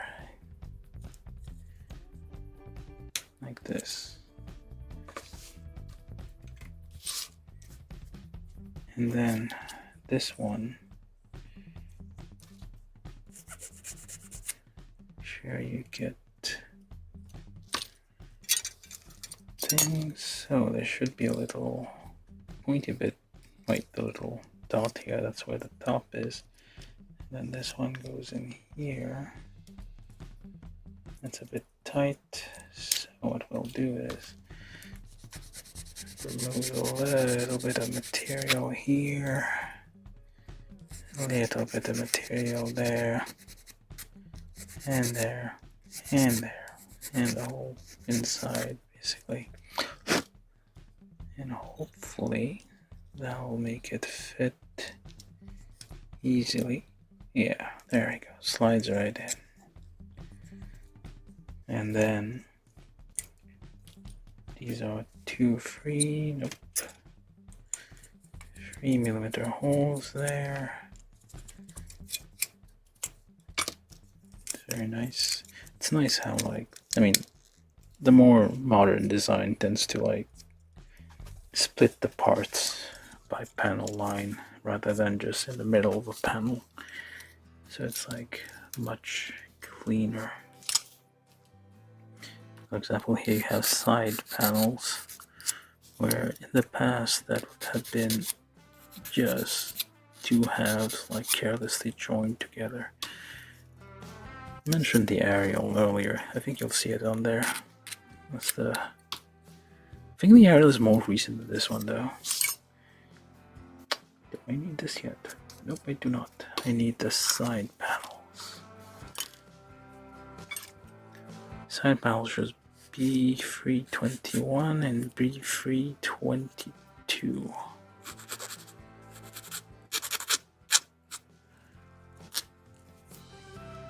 The red tends to like transfer, like if you sand red plastic, or like, usually red plastic tends to like stick out the most. If you sand it, it sticks in the grooves, and then you sand something else and it just transfers red to everything. Especially bad on white. Makes everything pink. It's the equivalent of like mixing your colors in your washing machine.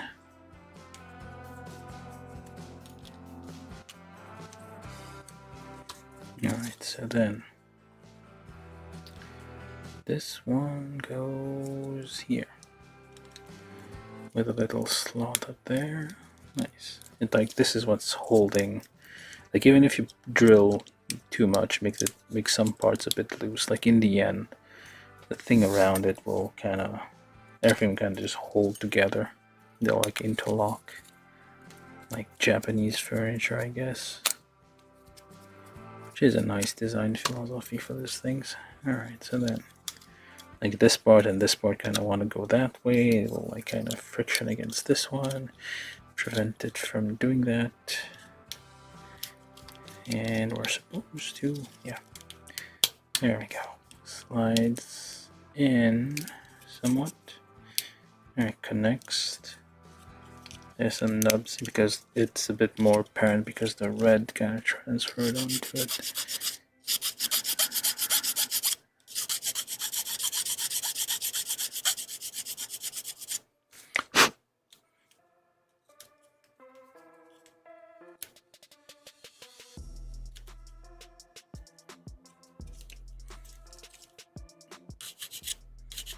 There's like these are intentional panel gaps, and the parts are like broken by panels and not like in the middle of the panel. We're in a good spot when it comes to like kits these days. I mean, occasionally they'll slip back, but this one's is nice. Very nicely detailed. Alright, so then flaps. Whatever these are.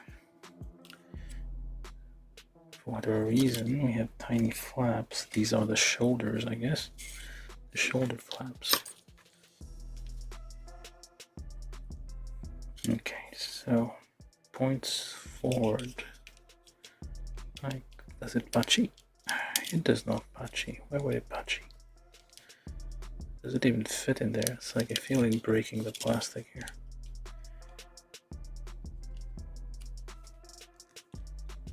Okay, let's try pushing it with this. Probably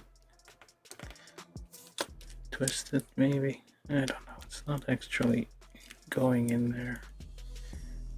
It's a weird decision. Why did that? Let's try and. Oh, seriously. I feel I should have put that on there before I slid it on somehow. Yeah, this is not working out. Ooh.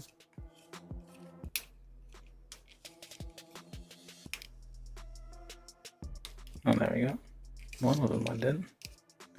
Yeah, it is kind of a hinge, so it is supposed to kind of pop in there and stay in there until you feel like if you remove this again, it's going to... There we go. It's kind of loose flaps there. These are the very necessary shoulder. But yeah, it is a nice little thing. Probably would have been like a bit different, I feel. Could have done this a little bit better.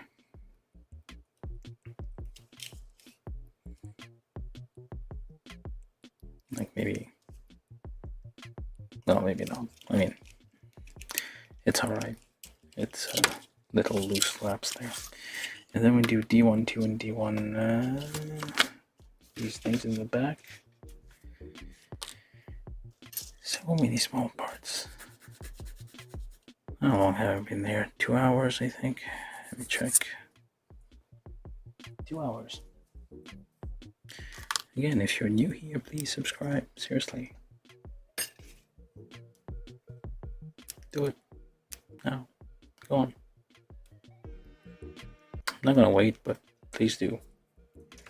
Trying to reach 1,000 subscribers eventually, but I don't know how many I have right now, but 220 would be nice if I, at the end of this stream, I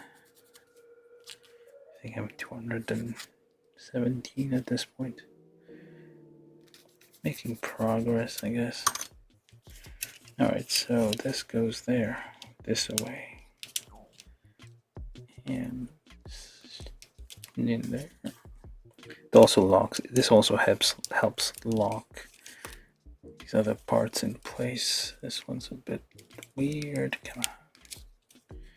There's a bit of a weird wiggle to it. Not wiggle, it's like not exactly fitting.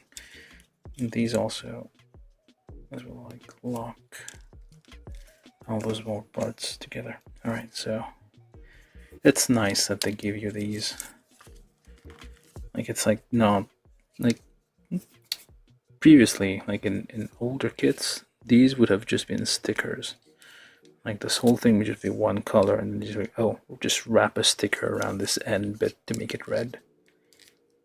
This is nice that they give you like actual separate parts for that. Oh wait, that's it. No wait, we need the ones with the balls here. So that goes this way then, with the little thing, the balls going that way. Oh, that's how it meant to be. Alright, yeah. Like the... I don't know where I put the male's Kambu one. But it had like some interesting piston action on the arm. Like Pachi. There we go. And some like nice piston thing here where it moved. That's the whole chest, hopefully. Nope, not even done. What the hell? There's more to it. And this one, and those ones, and this one too, and that one as well. And that other thing. You know the one. Where'd it go? Oh, there it is. So, this plus this. No, actually, this plus that. With this pointing upwards. Like this. I think. Yeah. And these. Just in case. Just a tiny bit. I don't think I'll need to take these ones apart, but... Alright, so... Here. Trim this here off. This one off. This one we can leave, I guess. We'll take care of it later. And then press together.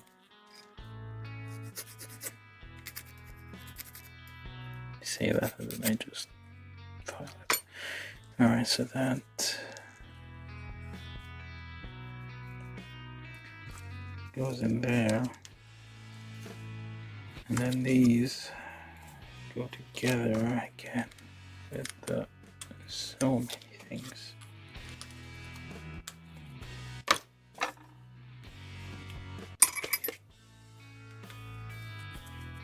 3mm and 4mm here.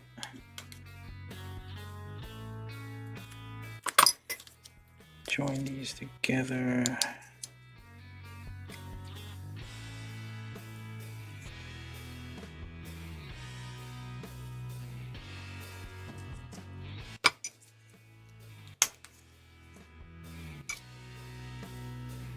Yeah, I'll probably need to separate these and file these down later. This one probably will do it now.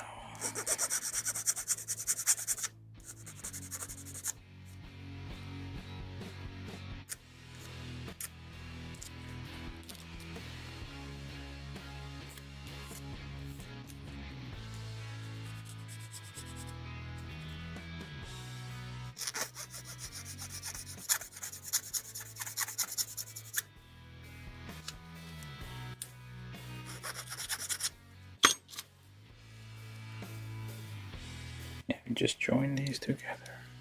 There's nothing else in between. And then those go on the ball things there. Don't know why we have these little things in the back. Probably gonna be useful or something. So goes like this, punchy. There we go. And that, punchy. There we go.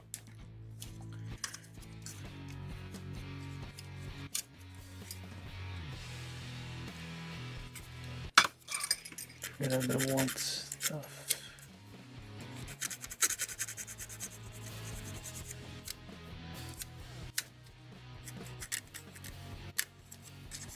Oh. If I do this now, I'll probably end up scratching up too much. If we get the good angle. Alright, so we got these on. That is the chest, hopefully, the last of it. And now we do, hopefully, the arms.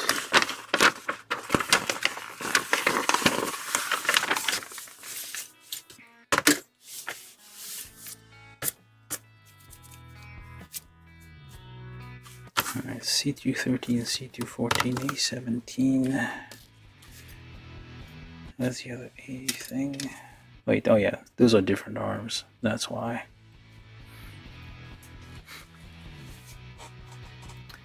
Okay, C214. Which, not this one. That one, there's another one here. C214, C213. Wait, that's not it. That might be it. It might be this one. Which one? Are they all the same? One of them slightly bigger. We shall find out. I'm assuming the smaller one goes there. Okay. Well, it'll be apparent once we put these on there. So goes here, goes there. Yeah, I think it ended up in the bigger one. Let's try the bigger one.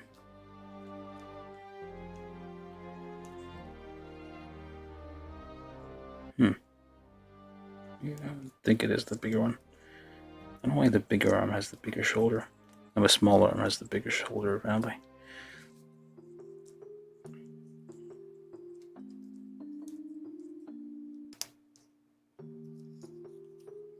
Yeah, that looks about right. Okay, so then B112.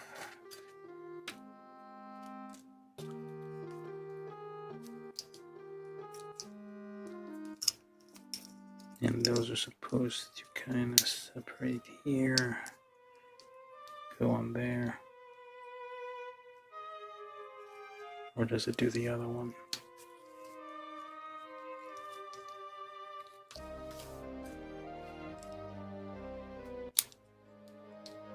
One of them has to fit. Alright. probably should have, because the arms are not identical, so it's kind of very slightly different.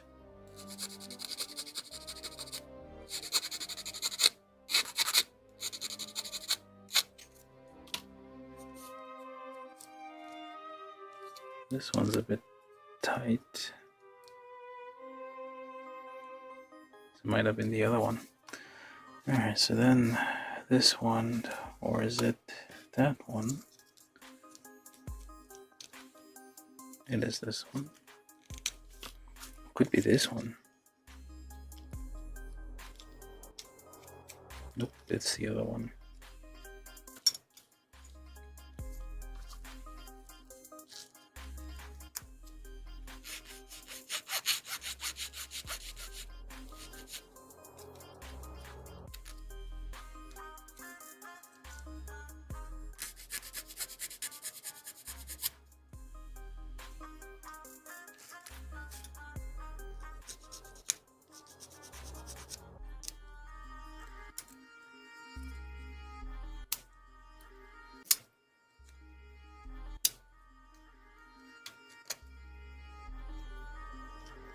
Loosen those slightly, I guess.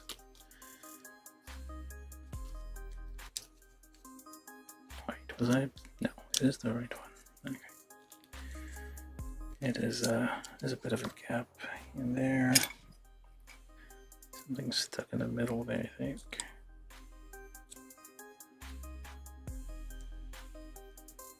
Entirely possible. This is supposed to be the other one. I'm just trying to press it too hard. Alright, so let's try building the other arm over here.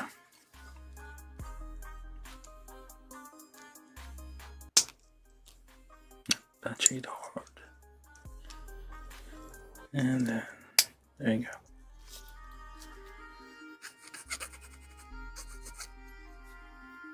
Lots of knobs everywhere, but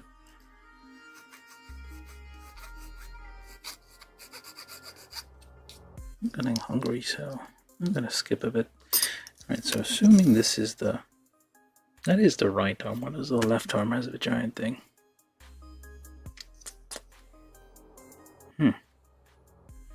The right arm is slightly bigger, I guess. I mean, the shoulder's bigger. It's not symmetrical. This is the right arm. Oh, you could swap it around, I guess. It doesn't matter. Seems like it is swappable because the pegs are.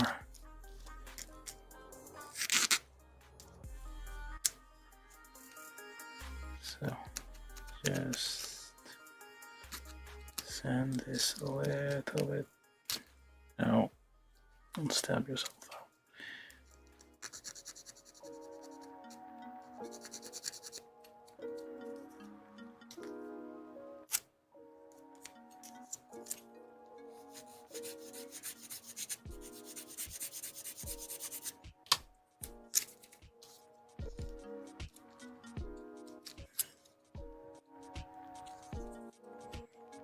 Yeah, might be.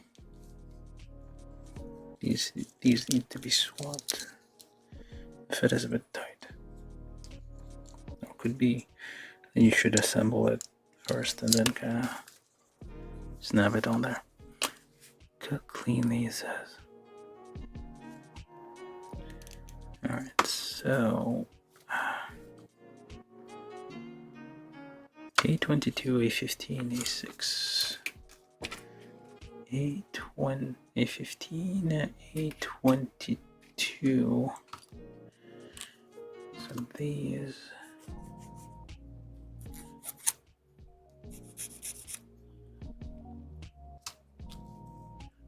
go in there and then goes in there.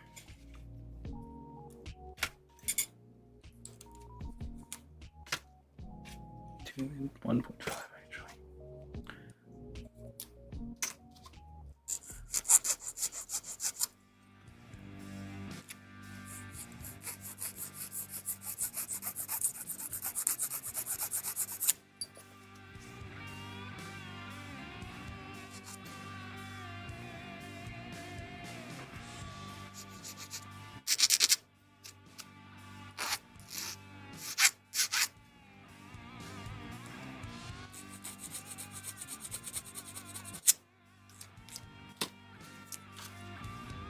Goes like this, and snap.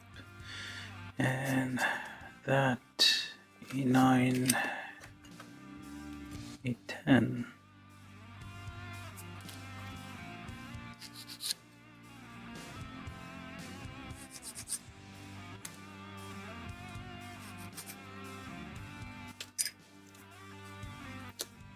Hold it like so. Goes in here. And just tree drill holes a bit.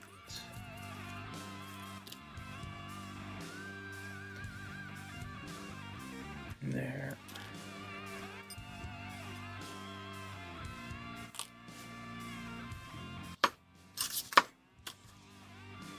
Very slightly.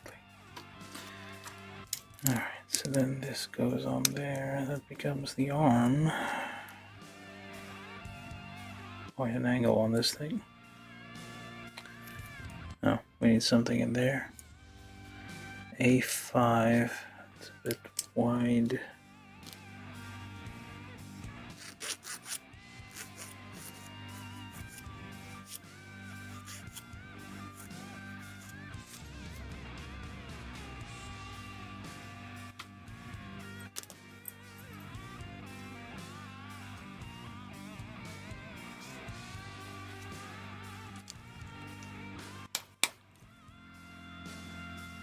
Yeah, it's like connected on the panel lines.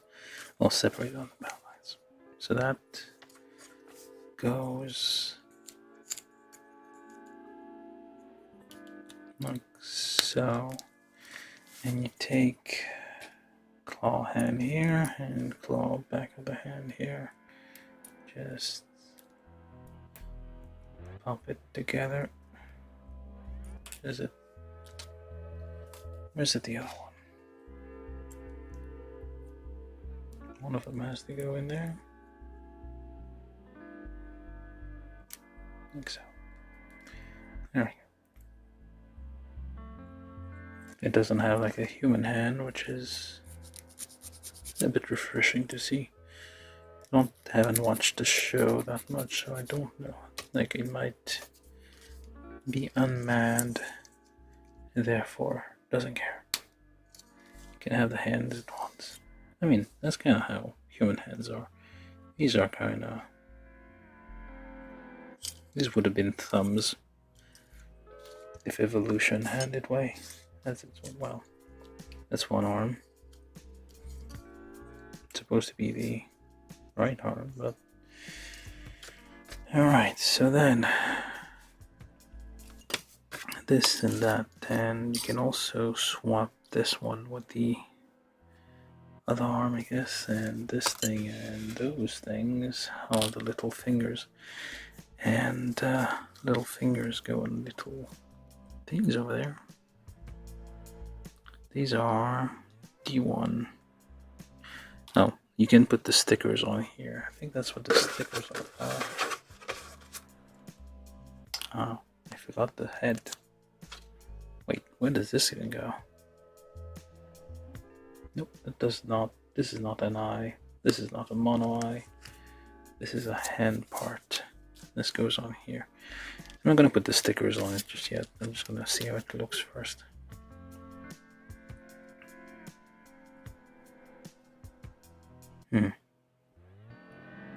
They're all symmetrical. They're all identical. 1, 2, 3, 4. 1, 2, 3. Am I missing a finger? No, I'm not. They are identical, so should be easy enough. And it shouldn't be a... I think they're identical. Yeah, 5. Alright, so... goes into... this way, I suppose, or that way.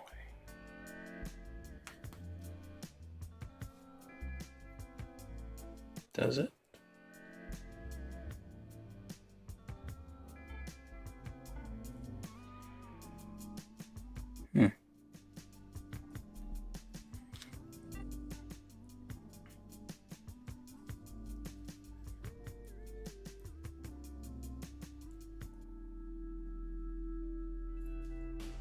feel like this could pop out easily.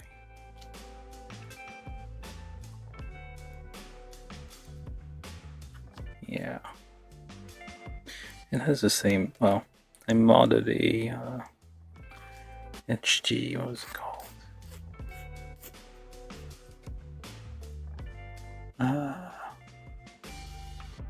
Dantalion, I think.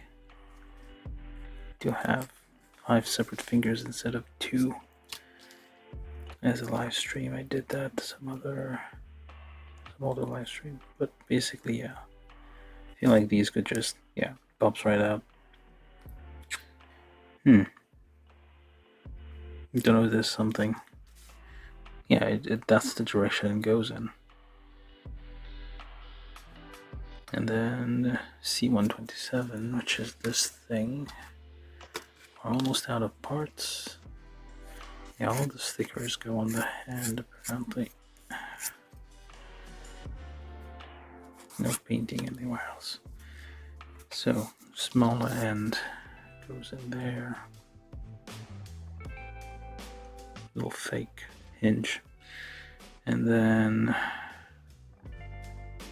on the back, B123.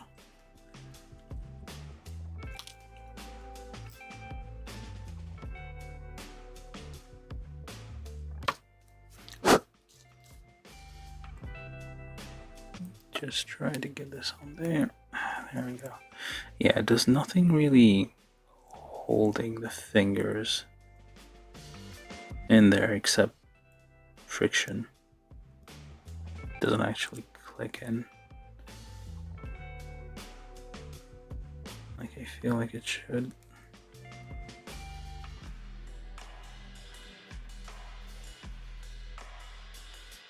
Yeah, it's just friction holding those in there.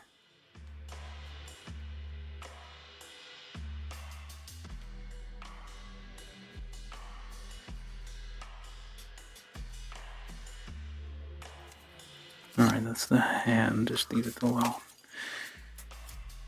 Okay. This and that and this one.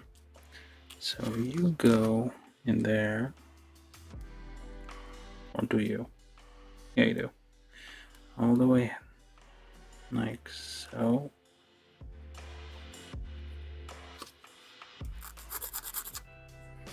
Clean it up a little bit, I guess. Drill those holes as needed. This one goes there. This probably isn't a hinge, and it is quite large. 4 meters. Yep. And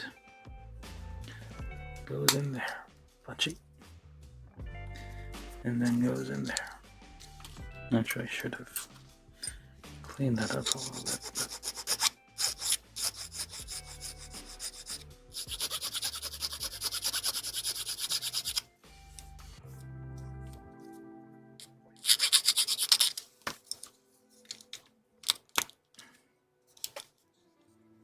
Like so. Or actually like this. Points outwards. Now this thing, almost done. And that thing. And that thing. What else? What do you do? What are you even here for? I think those are extra parts.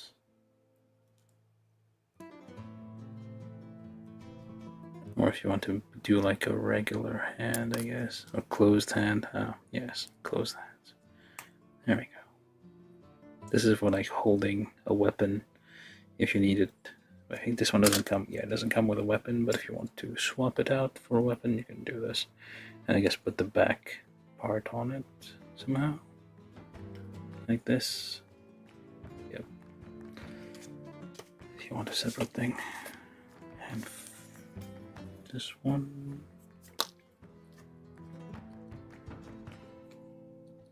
Just a little drill.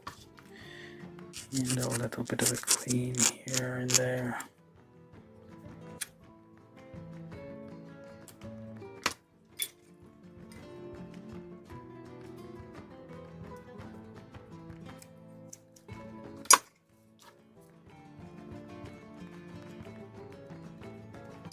goes like this. Or actually, should it?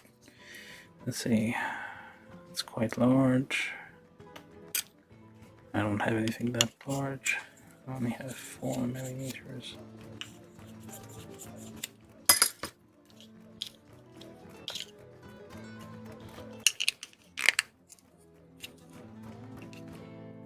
Probably should have, yeah, probably should have, like, cleaned that before I put it together. Or, like, sorry, widened those.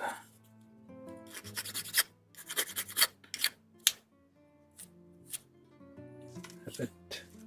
Try not to break this. And punchy. And a soda. Okay. Finally. Oh, we do get an extra one.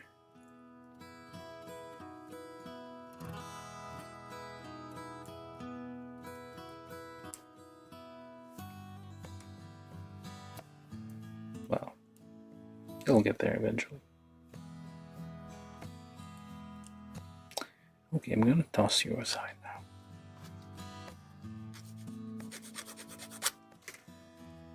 Come on, just get in there so we can get to the other stuff.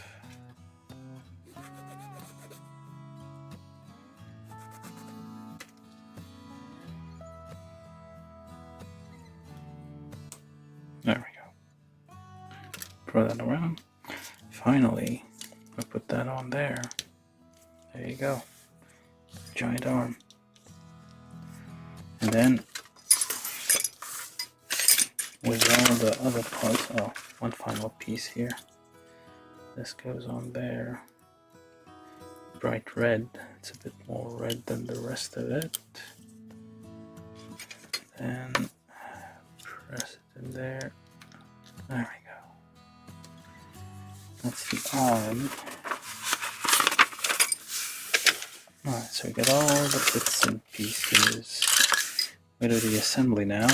So we start with the legs and the hips. And one arm over there. There we go. Quite large. Quite hefty. Well, it's not that hefty, but it is large. Do you even stand on your own? Yeah, you do. You have like very stable chicken legs.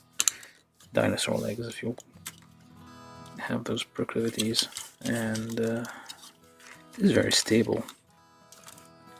This is large. It's already like as big as a Gundam. 1/4 scale though.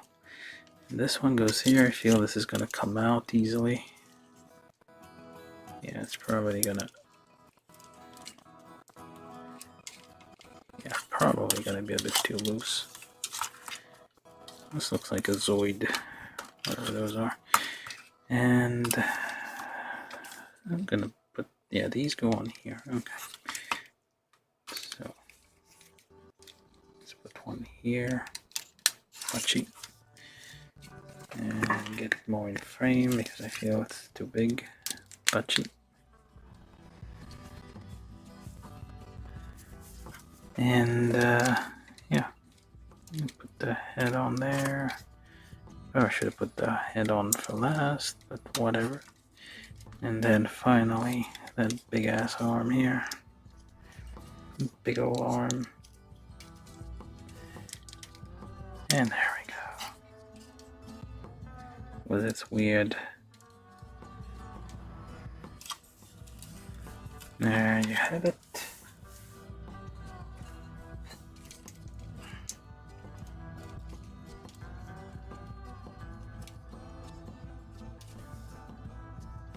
Oh, that's nice, threatening looking claw thing here. There you go. That was this is the AMAIM Ghost, which I'm assuming is some kind of rogue AI. Alright.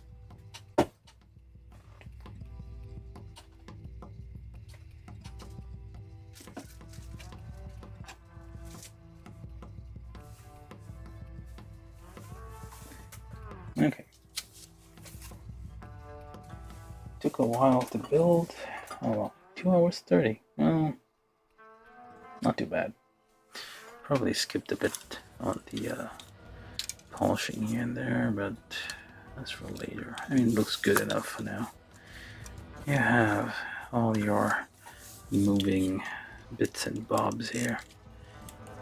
Your talons for taloning things. It doesn't really, yeah, it only like grips only this much, but not more.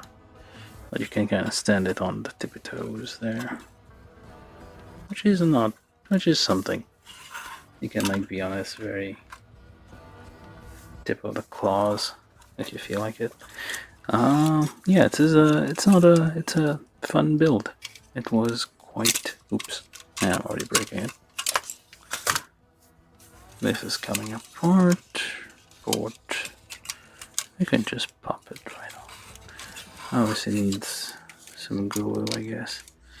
Okay, let's try rotating this a bit. No, rotates that way, rotates this way.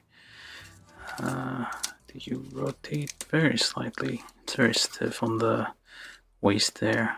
The neck is quite okay. Can do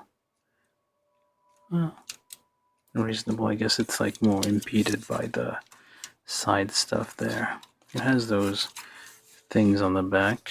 So we're doing the review right now, I guess.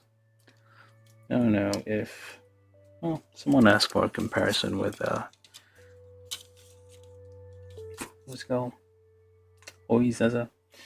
Asked for a comparison with the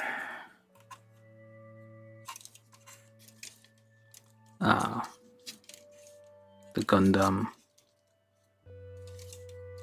What was it?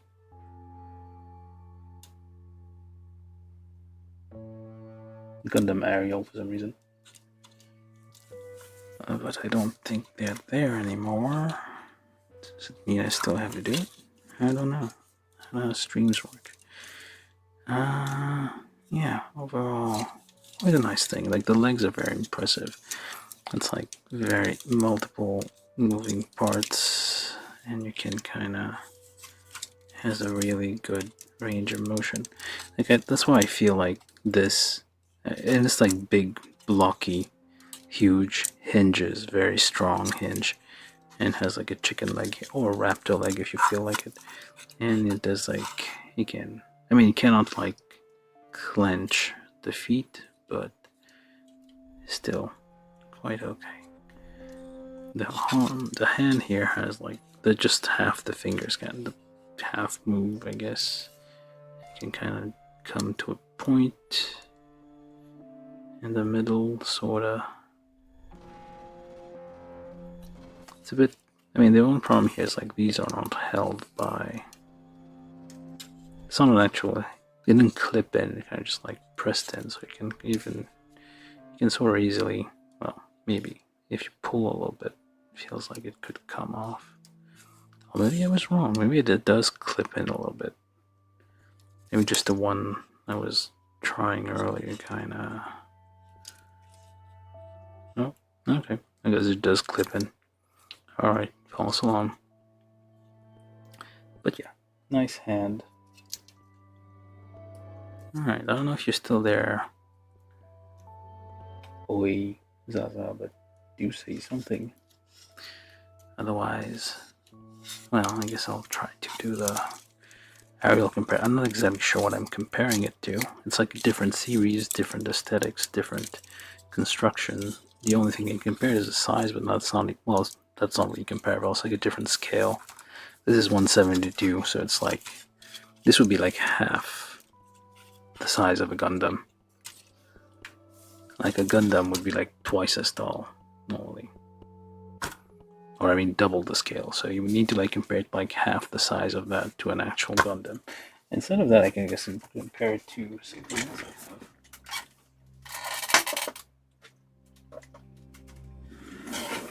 This is a bit. So basically, half the size. So basically, it comes up to here to a Gundam.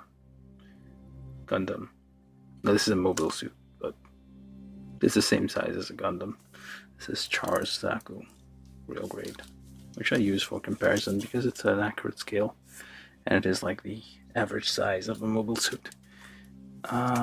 Yeah, so half the size of this up to here. So basically, this is how big it is normally. They're not like giant like Gundams, but they are still sizable. It claims to be, what, how tall? 12 meters tall. This is, I think, 16 meter tall, so about this size, 3/4 of the size of it. So yeah, half of it would be like that. And if I were to try to compare it to, fall down, Char. Let's leave Char over there.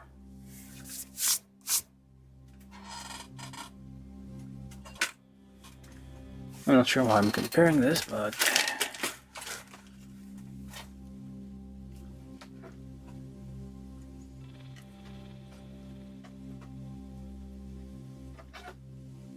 yeah, okay.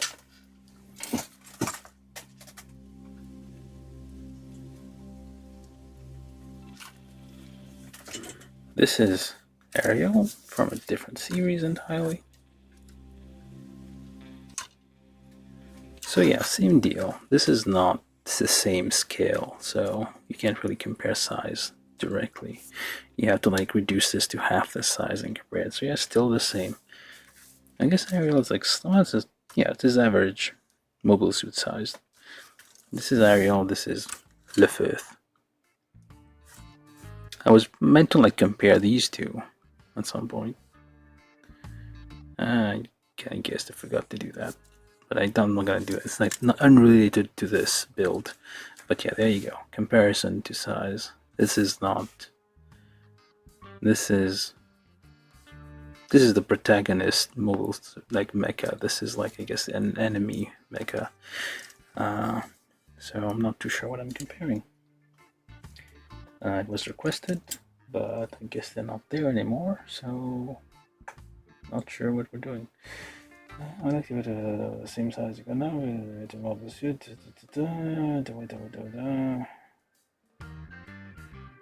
Ratty Hound. I think I have that one somewhere. I don't know. Anyway, enough for the Gundams. Let's move these out of the way without getting. Alright, so let's continue with the review then. So, right. Lots of, I mean, it's like not a lot, but like fair amount of like moving parts, like the back thing here moves. It's nice how like all the small details, like usually these wouldn't be plastic, molded, separate molded plastic. These would be like in older high grade kits. You would get this, those as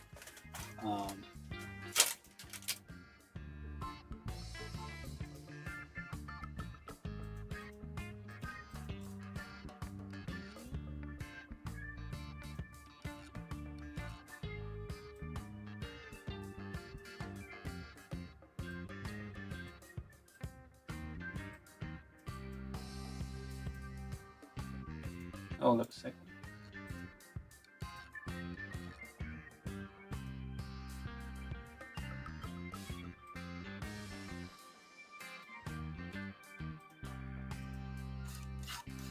Oh, whatever. Thought I was having some video problems. But yeah, what was I saying? Yeah, the legs are like very impressive. It's like quite huge. Fair range of motion. Lots of like articulations everywhere. This rotates a bit, but I guess what would have been nice, I guess, if this could kind of clench, but it does not. These do move a little bit, so you do have that at least going on. Otherwise, you can like do like nice talon kind of things. It's nice and sharp looking, very threatening. These extend, I guess the maximum can go about this much. Yeah, it does stand up quite tall. I don't want to put like the other males that I built like 2 so far. I haven't watched this show, I should say, so I don't know exactly. I don't know the story. is probably something interesting. It is very Gundam-like, so there's that. These, I mean, the shoulders, I mean, the armpits or shoulders, seem like it looked like they would have had quite a fair range of motion, but these things kind of get in the way. Like this would have gone all the way. Well, I guess it does kind of. You can still kind of reach to the front, but yeah, it would have gone even more without these in the way. But I guess these are necessary for a reason. You have a rabbit here, which is kind of rare these days. There's a classical 90s mecha design. Okay, except this one's kind of falling off. Needs a bit of glue. The head is kind of asymmetrical. And again, no stickers on it. This is entirely separate molded plastic parts, which is very nice. They don't like, again, like many kits would just, etchy kits would just give you like, this is just one part. Okay, just put a sticker on it and call it a day. Same thing, like these little things on the back, I noted, like these normally would have been like just part of this whole assembly and just tell you to put a sticker on it to wrap it around. Even these here, little red things would have been just depressions. You might not even get a sticker, just you like paint it later on. So yeah, it's like, it's a quite very detailed high-grade kit. Very not so small details. You do not require paint at all, almost, I think. And just like a few touch-ups here, just like to accent some panel lines. Let me just check. It does have a color guide. Oh, the ear keeps falling off. I'm gonna have to glue this one on. I'm just gonna put it somewhere safe so I don't lose it for now. Let's see, color guide. Body red. Let's see, it doesn't seem, yeah, there's no, I don't see anywhere. Oh wait, maybe these. The only parts I think you need to paint are these on the, yeah, so this is the only thing I guess that seems to be painted. Like very like small accents, I guess the screws maybe here and there. Yep. You can paint those black, whatever they're supposed to be red. I guess on the claw as well, you can kind of make out very small detail. Right, so instead like of this red bit here, you need to paint it black. So yeah, very small details that basically touch-ups essentially, not excessively colorful things. Even the those pods here inside. Does it say sensor metallic? Do we have a sensor anywhere? Oh, I guess this thing. You might want to paint it metallic. Blue, cobalt head, metallic blue. Yeah. For lifelike finish, preferred color guide. Use water-based paint recommended for safety reason. Color blending is shown for reference. Actually, make color from the image. Yeah, that's just. But it's nice that it's keyword. Brenson Corp? What does that even mean? Brenson Corp is in Europe. Oh, I guess this is the manufacturer of this thing. Very nice though. Okay, I'm gonna put Kyoukai back on because I think we're done with the review. Like, it's nice detail.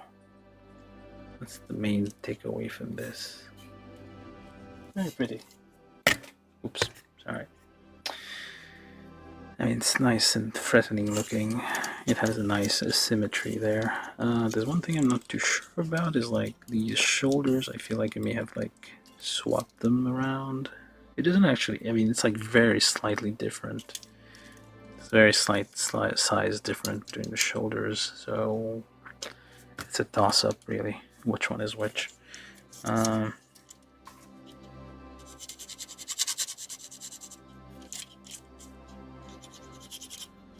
Yeah, it does require a bit of finishing. I kind of sped through the steps a bit. I'm just trying to get this done under 3 hours, which I kind of did. I think 2 hours it took to build like an hour of just, well, half an hour just like venting and talking. So overall, yeah, not too bad. This thing's opens. Yep, rotates a bit. Quite nice. Nice range of motion on the arms here. Probably a bit stiff. You can raise your arms. How high can you raise your arms? About this high. Yay high. Can you go further? No, you cannot.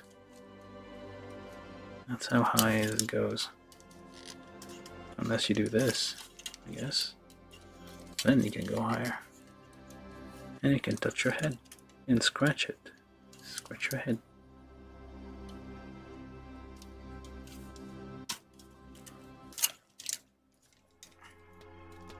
Can you even reach your head with this arm?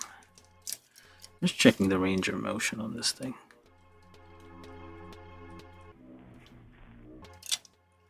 I guess there's some finagling you can do, I guess. But yeah, it does have a...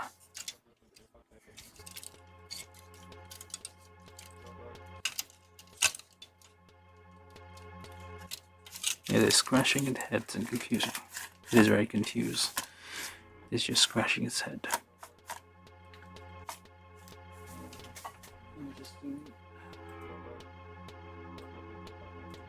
There we go. Focus was right off. Yeah, alright. Overall, very fun build.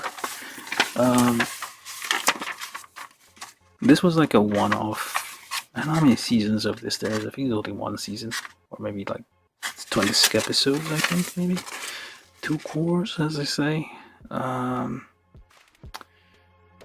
Might be more. Yeah, I started watching it, but it just felt like, oh, this is just another Gundam story, Gundam-like story, and it felt like, just based on the design, or at least of the main mobile, like not main mobile, so the main mecha, it felt like this was all just made for just to be able to like have an excuse to make model kits out of these. So yeah, that's still the impression I have, just because like how big the joints are, how like it is all constructed to be all like very large joints, which kind of makes sense. Like if you were building real robots, you wouldn't have like small joints as you see on the Gundam. Although the Gundam scale is the mobile suit scale is like much bigger, so it is about the same size, more or less. Although kind of a bit bigger. Like when you go bigger in scale, it's like the things about like weight ratios and all that become a bit more of a problem. So I guess this is kind of a real robot design. Like you could have like it doesn't like a real arm, but it does look like you could just have a motor in there and just like turns these. It has some real robot elements to it, but it also felt like, yeah, this was just like the kind of simplistic design was all meant to make it easier to turn them into model kits. And they did lots of model kits. And the model kits aren't too bad like we saw today. I'm just trying to clean this for no reason. I left a lot of mess in there. Yeah, it does require a lot of cleaning. It doesn't have flash. I mean, it did have a little bit of flashing, but this might be just like a rare instance. You don't usually see those. And Bandai kit, yep, requires cleaning. A few scratches here and there, just needs to be polished. Alright, because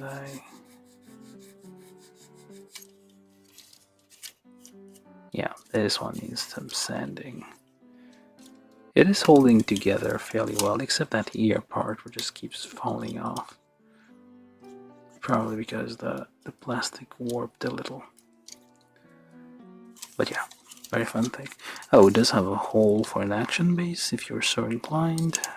It's nice and hidden. Not like this guy, which has a hole just poking out for no reason. Wonder if Ariel has the same problem. Nope, Ariel doesn't have that problem. It's a bit more hidden. Alright, Angel. Let's ignore that. So we did the comparison scenario. Hopefully that was what voices I was looking for. Yeah, there we go. That was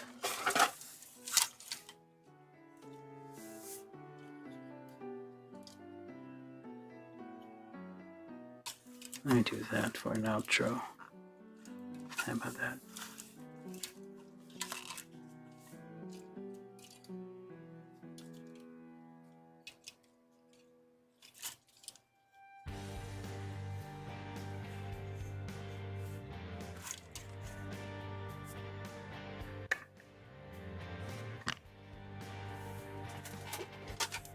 And we're done for now, I guess.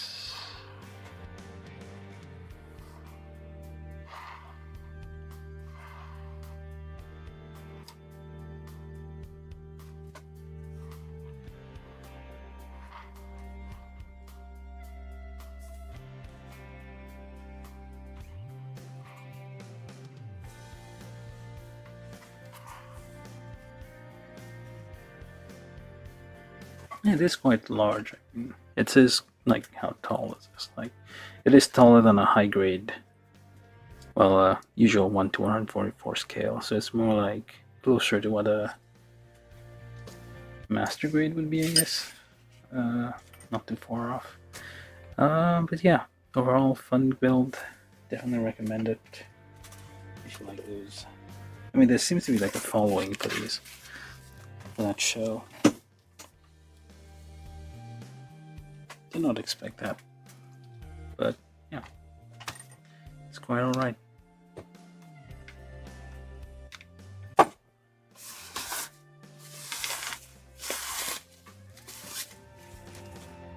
Let's try to get this set up. So yeah, we're done. This was AMAIM, AMAIM, which is some kind of acronym, Ghost, from Kyoukai Senki, Warrior at the Boundary.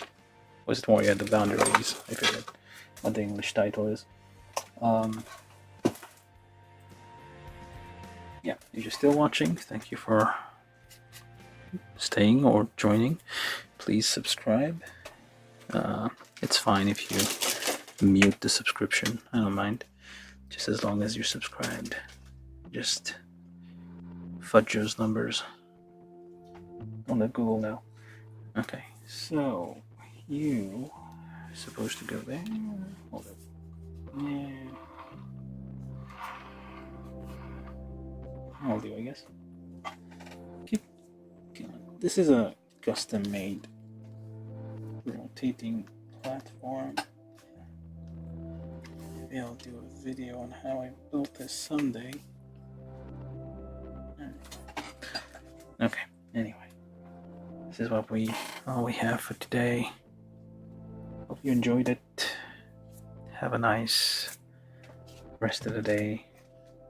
Bon appetit if you're eating. Good night, good morning, good evening, and so on and so forth. This was the build I've built of AMAIM Ghost, number 4 in the series, high grade 1/72 scale by Bandai from the show Kyoukai Senki, with Warrior at the Boundary. Kit from 2021. Very nice stuff. Nicely detailed, nicely articulated, nice fingers, claws on the foot and the one hand. Very nice. So let me just open this for effect. And try to look up menacingly, if you can do that. Alright, so there we go. Alright, thank you for watching. Subscribe, give it a like, share it with people. Tell your grandparents, grandmas, grandfathers, granduncles, your gruncles, what have you. If you're going on summer camp, all the summer is over here. Just tell all your people there around the campfire while you're roasting marshmallows and other weird bugs. And yeah, tell your pets, whatever. Just go around shouting on the rooftops about the stream. Thank you. Alright, good day.